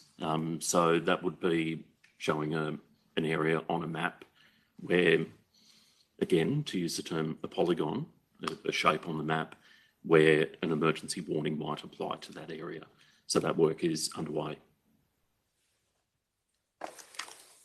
So in 2019, 2020, did a person have to put, say, the Kangawala fire on their watch zones to be given an alert in relation to that fire? No, they didn't. The way it would work is a user downloads the Fires Near Me app to their device. They set up their location on it and a watch zone, keeps watch in a certain area, and any incident that comes up in that area would trigger a notification. There's also notifications triggered on a change in the alert level. So, for instance, in this situation, through that automatic process, when that incident moved from watch and act up to emergency warning, anyone with that watch zone set up on their device would have received a notification to say this fire has escalated. Has that been explored as a means to send emergency alerts in conjunction with the emergency alert telephone system? I'm not sure what you're alluding to there. They are two separate systems, one using different technology. I understand, but isn't what the RFS seeks to do is to get the message about an emergency alert to as many people as possible in the ways that are feasible. So one of those is a sending of an emergency alert. In conjunction to that, could a form of emergency alert also be issued using that technology through the Fires Near Me app?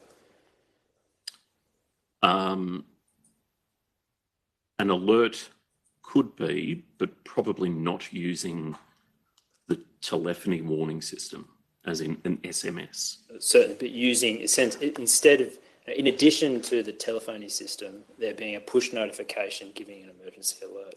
Okay.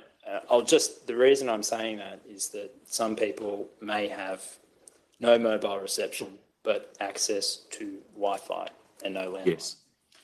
So a means of potentially getting through those people is the issuing of an alert via the app. Yep. Would you accept that?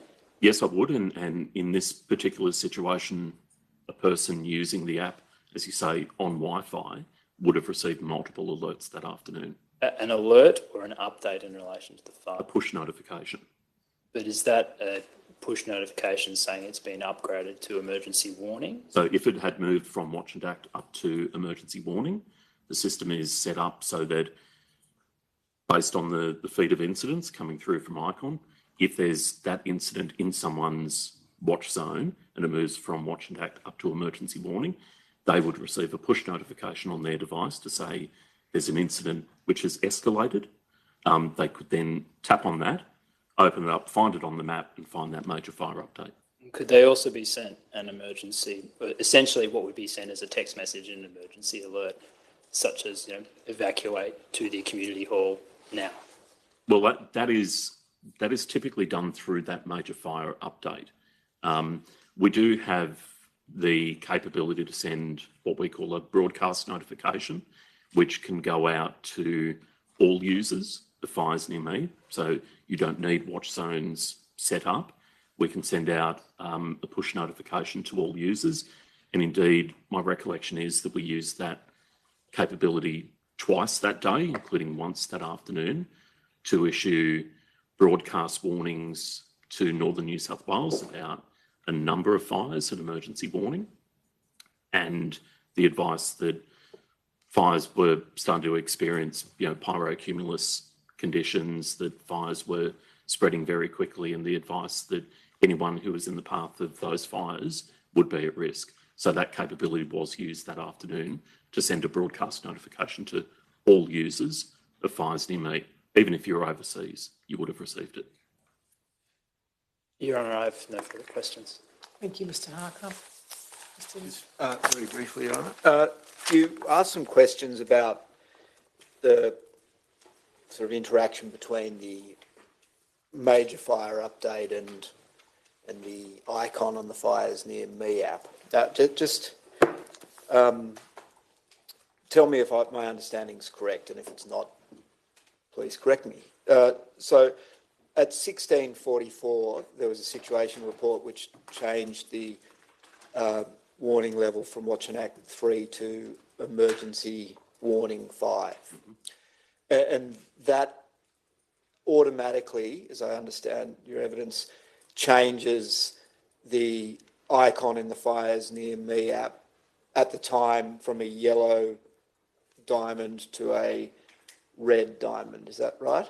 Yes, that's right, in both Fires Near Me and on the website. And then in terms of accessing the major fire update, does the user of the app click on that red diamond to get through to the major fire update? Yes, that's right. So they've gone through the emergency, they've had the indication of an emergency warning taken to the major fire update. And then you mentioned that what would change was the heading of the major fire update. Can you just explain to Her Honour at the time, what the change to the heading would have been from a Watch and Act 3 to an Emergency Warning 5? So the only difference is the heading. The text in that heading changes. In what way does the text in the heading change? Just in the title. That, from what I've seen of the major fire updates that were on screen there before, the message content remained the same. It was only the change to the text title. So once you click through and find that major fire update, yes, it's only the heading that changes. And what the heading changes, from Watch and Act to Emergency From what it was previously to what we set it up to. So previously it said Watch and Act. I see. And then it was changed to Emergency Warning, but it still contained that same content. And that content included the advice, which was consistent with the advice that had been sent to people through the emergency alert system on the telephone. Yes, that's right. No further questions. Thank you. Thanks very much, Mr Clark. You're excused. Yeah.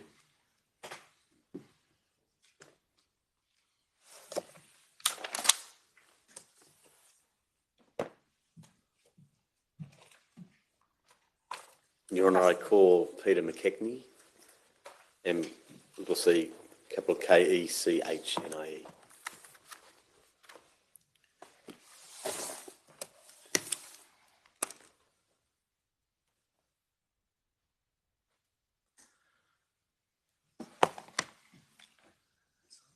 Silence, please. Do you solemnly and sincerely declare and affirm that the evidence you shall give be the truth, the whole truth, and nothing but the truth? If so, please say I do. I do. Have a seat, please, Mr McKechnie. Would you please state your full name? Peter Matthew McKechnie. And are you a Deputy Commissioner, Field Operations, New South Wales Rural Fire Service? Correct. And how long have you held that rank and that position within the New South Wales Fire Service? I've held the position on an ongoing basis since March 2021. I was initially appointed to the rank of Deputy Commissioner, initially in an acting capacity in around October 2020. And do you have with you this afternoon, Mr McKechnie, a statement that you've provided dated the 21st of September 2022? On 8 November 2019, were you assigned this as the State Operations Controller? Correct. And were you located within State Operation Command here in Sydney? Yes. And could you just in general terms explain what the role and responsibility is for a State Operations Controller? So the State Operations Controller leads the team that's within the State Operations Centre, a range of positions right throughout, major incident coordinators, public information team, fire behaviour teams, etc., and is responsible for the oversight of the operations going on right across the state, and an oversight role in consideration of what our incident management teams are doing across the state. We've heard just now from your colleague, Mr. Clark, about red maps. Do you agree with his description of what a red map is? Yes. And they were not in existence as at 8 November 2019, correct? That's correct. When did they come into operation as a tool, if I can describe it in that way? I can't remember exactly. It was shortly after the day of the 8th of November, but I can't remember the exact date. And do you have an appreciation as to why the red map system was introduced after the 8th of November 2019? As it was with consideration that we had so much fire activity occurring across the state, and with repeated dangerous fire weather days, was to improve the methodology to be able to display to the public what some of those fires may do, like the fires that were still at a going status or being controlled, and I stress what they might do on the next day or the day that we issued them for.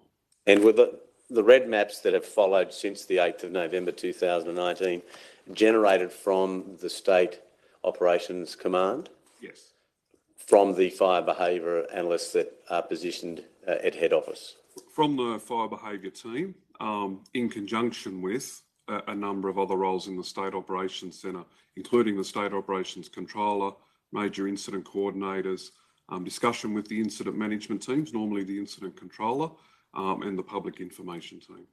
And you've just mentioned now the fire behavioural team. Embedded within that team, are there personnel from the Bureau of Meteorology that can assist with that task? We have an embedded meteorologist within the State Operations Centre, and that person works not only with the fire behaviour team, but also with other personnel, including the State Ops Controller. And I think at some days we did have more than one Bureau of Meteorology representative in there. And moving forward to the fire season that we're about to enter, the statutory fire season, will red maps continue to be used as part of the armoury within State Operations Command? Yes. And you mentioned red maps applying to fires that are going or not yet contained. Does the system, as you understand it presently in relation to red maps, extend to fires that are at a patrol status or not? No, it hasn't. And why is that? I suppose because ultimately what we're trying to do is assess the fires that we think have the most chance of causing issues impacting on communities, impacting on the public. And if we have X number of fires that are at a patrol status and we're also putting them onto those red maps, trying to provide a clear and concise message to the community would be confused. In terms of the present system in relation to fire prediction, have there been any learning since, for example, the Kangawala fire, that the fire behavioural team within State Operations Command do preemptive analysis in relation to fires that are on a patrol status? I don't believe so. And do you know why that may not be the case? I think from my perspective, we still have to be able to prioritise those fires that are most likely to impact onto the community. And we may have numerous fires that are patrol status, and again, not knowing when they may break out, if at all, at what time, under what conditions. Again, trying to provide timely, accurate and up-to-date information to the public would likely be very confused by doing so. But if you remove the public from the equation, is there any reason why a fire behavioural team could not look at a particular fire that may be at a patrol level status to see whether on a worst case scenario, given particular integers or assumptions, it may have a catastrophic consequence for a community? There's no reason they couldn't, bar one caveat, which would be that depending on the load on those fire behaviour teams on any given day. I accept that, and one must view things in context and having regard to resourcing level and capability. Turning, if I may, Mr McKechnie, to Kangawala itself. You heard that earlier today, I take it you're in court when Mr Williams gave his evidence? Yes. At 1:44 on the 8th of November, a fire weather warning was issued for all northern fire grounds. In practice, what does that signal to an incident controller? An increase in that, from a fire weather forecast perspective, we've received some information from the Bureau of Meteorology that the conditions being faced by firefighters and ultimately the community either have escalated or are likely to escalate. It may be due to a specific concern, such as an unstable atmosphere, which is likely to see fires, fire-generated thunderstorms form, or it could be that we've just seen an increase in wind strength in the forecast, significant compared to the original forecast at the start of the day. And picking up what you said a moment ago about subject to resources, in circumstances where there's a fire weather warning for all fire grounds, in the hypothetical, ignoring questions of resources, would you expect that there'd be some form of preemptive fire and a behaviour analysis in respect of a fire that was still at a status level or not? Sorry, you mean at a status level of patrol? Yes. I would say not necessarily, because again, for any given incident management team, it would depend on what fires they are managing, and are they looking across those that are still at a going or are being controlled and are already causing more impact or significant chance of impact to a community. But certainly if all their fires were at patrol status, then I would expect them to turn their attention to that. Bearing in mind, of course, it's a question of resourcing and competing priorities. Yes. Now, were you in court for all of Mr Williams' evidence earlier today? You heard some of the telephone recordings and radio recordings? Right. Had you, before today, heard the red phone telephone call between Mr Williams, yourself, the Commissioner, and Mr Shepherd? Yes. And perhaps if Mr McKechnie could be provided with volume 2, I believe it is, page 617. It's just the operation log for Mr Williams. Volume 3. Volume 3. Kangawala. For the Kangawala fire brief. It may be on the table, Mr McKechnie. Which page? 617, thank you, Officer.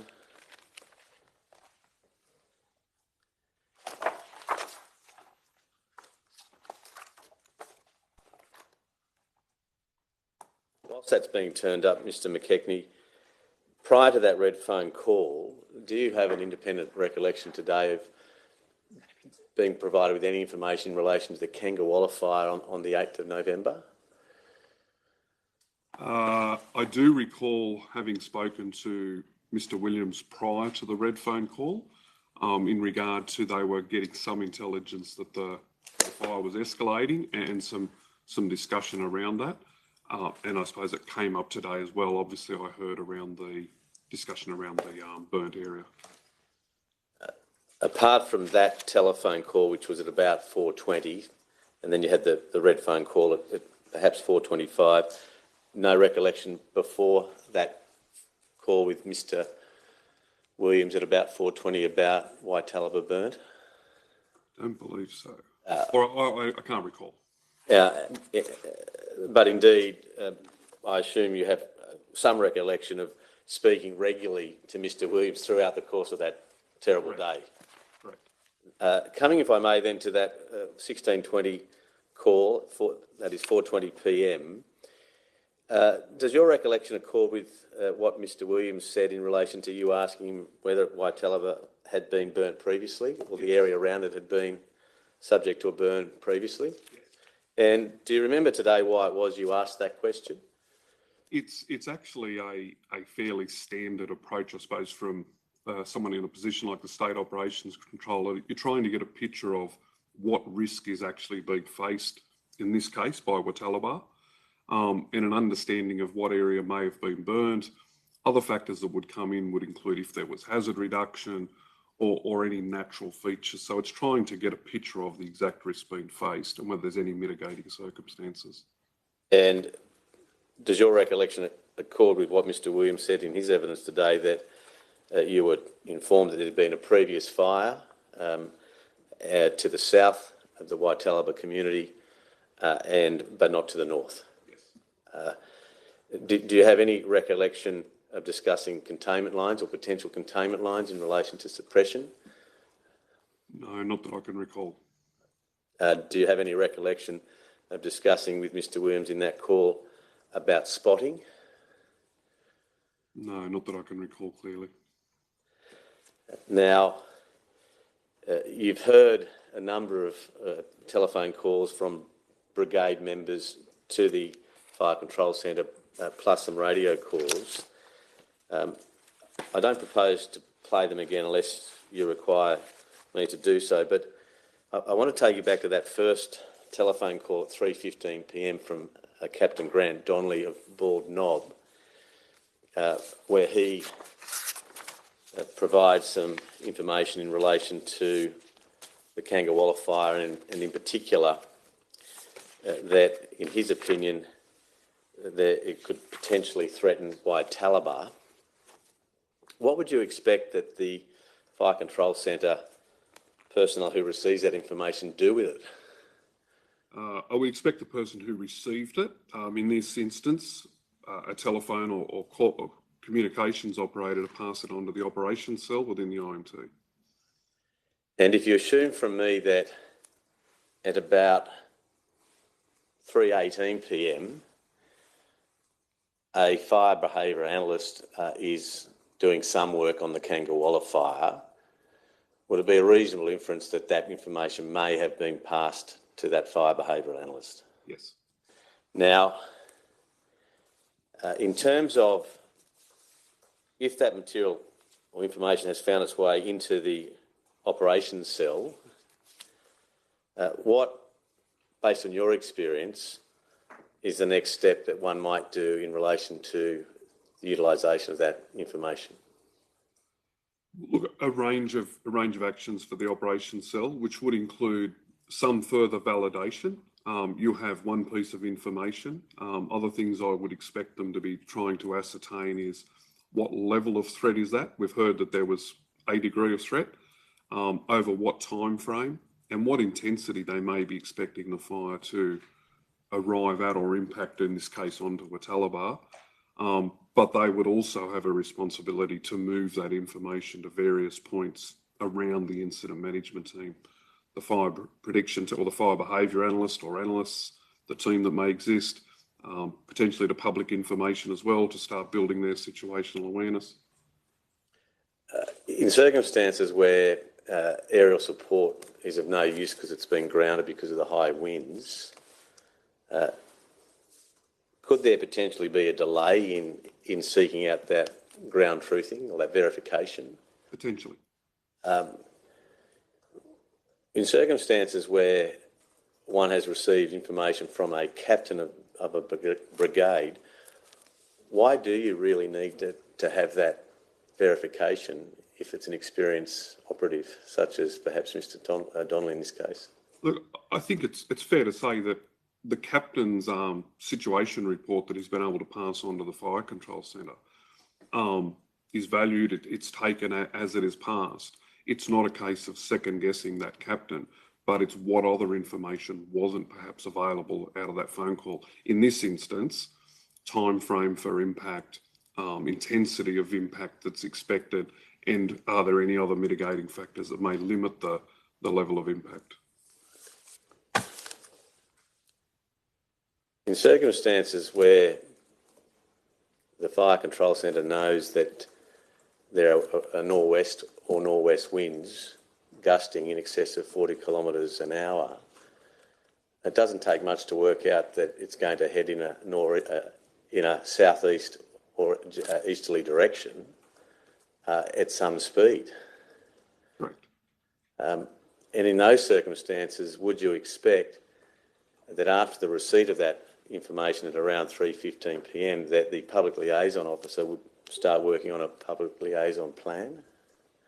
I suppose the term a public liaison plan, we've probably traditionally interpreted as being that's the plan that's been put in place for an incident or a range of incidents throughout the day.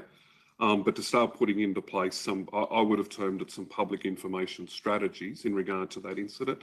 Yes, I think it's fair to say they would start building A, their situational awareness, and B, what a range of actions may be that they can apply to that. Simply put, in terms of incident management, you should be assuming the worst, hoping for the best, and progressing things in case you need to activate. Correct. Now, having heard the various calls and radio communications up until the time that you had the red phone call at 4:25 p.m, had you been appraised of that information, and I accept that you weren't, and you've only heard it today, arguably, would you agree with me that a watch and act emergency alert level was inadequate? With the benefit of hindsight, yes. With the information that we've been able to, I suppose, hear today, yes. Yeah. And would you agree with me that had you been appraised of that information that you've heard today that's been played in court, that an appropriate emergency alert level would have been an emergency warning? Yes. And do you agree with me that, again, had you been appraised of the information that you've heard today, that an emergency warning ought to have been initiated before 4:25 p.m?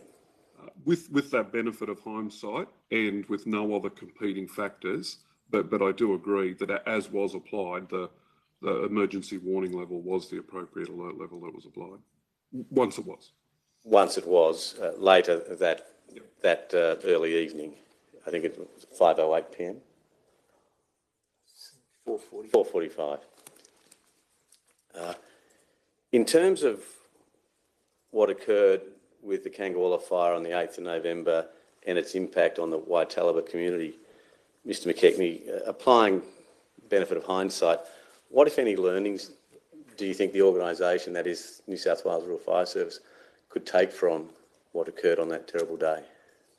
I think from that day and probably more broadly not probably, but more broadly from that season, is what assistance we can provide to our incident management personnel at the local level and our personnel in the State Operations Control Centre to better collate some of that information, better collate that into intelligence, and be able to provide more automated prompts for what some of their actions need to be.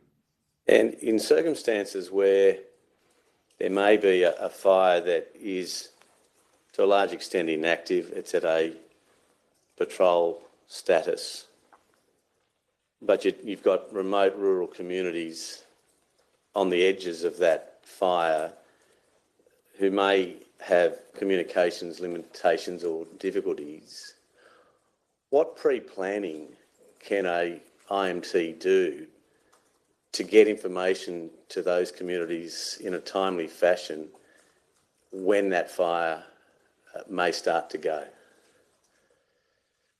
I think, well, I'd probably term it the question of if that fire should go again, become active again, then the longer the time frame you have, the more of those strategies you can put in place, such as, what local networks may already exist through our brigades, through different members of the community, as well as obviously the range of mediums that exist for us to be able to put that information to a community. But the longer the time frame you have, the easier it is to plan for those things.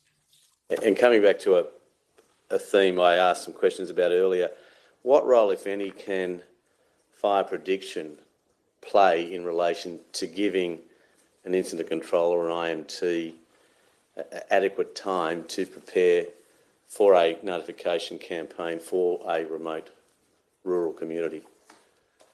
For a fire that is just starting from scratch, like a specific point, or for an existing fire with a known active fire front, I'll describe it like the head of the fire, then they can obviously provide some deterministic fire predictions in where the fire may head, in what time frames, and things like what level of spotting activity may occur. Putting that caveat with it all, that you've noticed I've premised it all with may, as it's a prediction. In terms of a fire such as this that was a patrol, they could potentially provide what we call a breakout scenario over various timeframes, but all that is going to provide is in terms of if there was a breakout at points right around that fire, what it may do, but it is still reliant on the conditions at the actual time it breaks out and where that breakout may actually occur for what then, and I hate to keep using the term, but may follow from that. I accept, Mr McKegney, that we're dealing with a hypothetical and that it needs to be qualified, but do I take, subject to those qualifications you've identified, that there's some room for the use of fire prediction in areas where there may be remote communities where an IMT needs adequate time to forewarn them of an impending danger? Yes. I think so. Right, that concludes the examination. Thank you, Mr.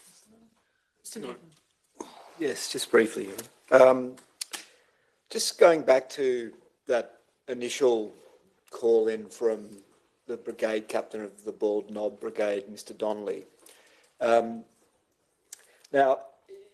at that time, I want you to assume that the Bald Knob Brigade was at the fire scene, but Mr. Donnelly was remote, was not actually with them at the time. And he was reporting information as to what his brigade was doing. And included in that is the information that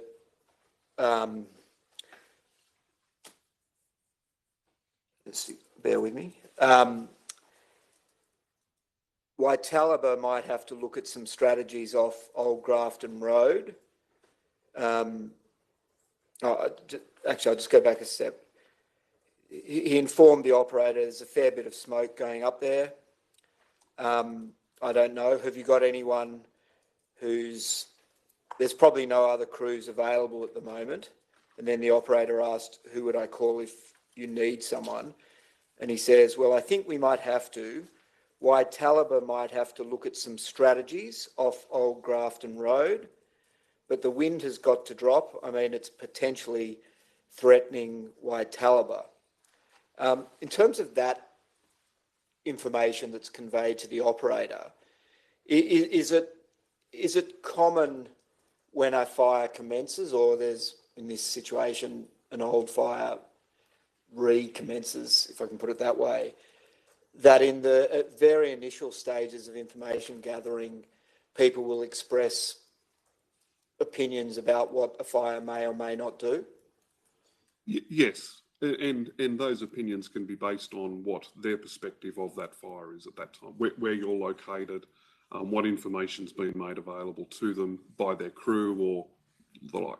So a fire captain reporting in a fire which is in its early stages will commonly try to identify potential threats by a fire. Is that right? Correct. And in those circumstances,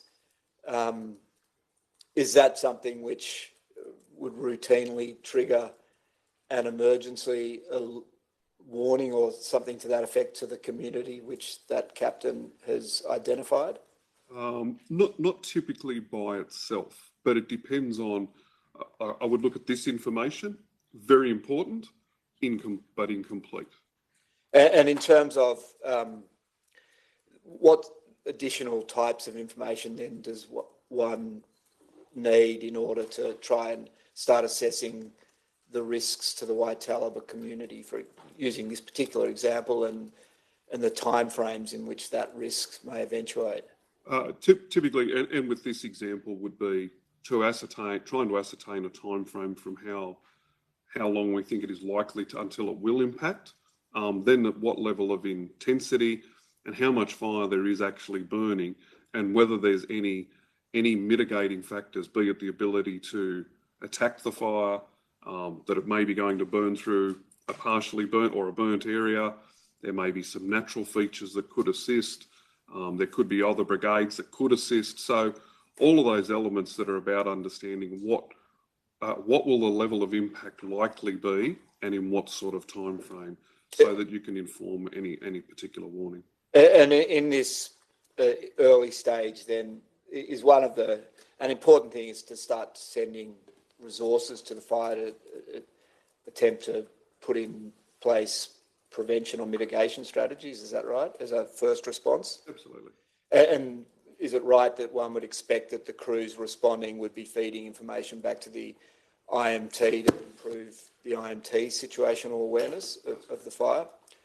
And then in terms of what the IMT might do alone, it would be, is it right that they'd be looking at a map and assessing the weather and trying to work out rates of spreads of the fire and that type of thing? Is that correct? And that's something typical, if there's a fire behaviour analyst available, that's something that the fire behaviour analyst might be undertaking, is that right? Would assist with, yes. But what, within the planning cell of the IMT? Correct. And so, and is it right that in the initial stages of the fire, the information, getting a handle on the information can be a difficult thing for the IMT? Very challenging. And is that made more challenging in circumstances where there are multiple fires burning under the IMT's control? Yes, it is. Yes, I have no further questions, John. Nothing arising, thank you. Thanks very much, Mr. McKechnie. You're excused. Your Honour, that concludes today's evidence. Your Honour's next stage hearing is stage 2 hearing is scheduled to commence on Wednesday. That is next Wednesday, the 28th of September, where Your Honour will be inquiring into bushfire risk classification in respect of the Falford Road fire at Darrawake. Thank you, Mr. Castleton. We'll adjourn until Wednesday, 10 a.m. I please the court.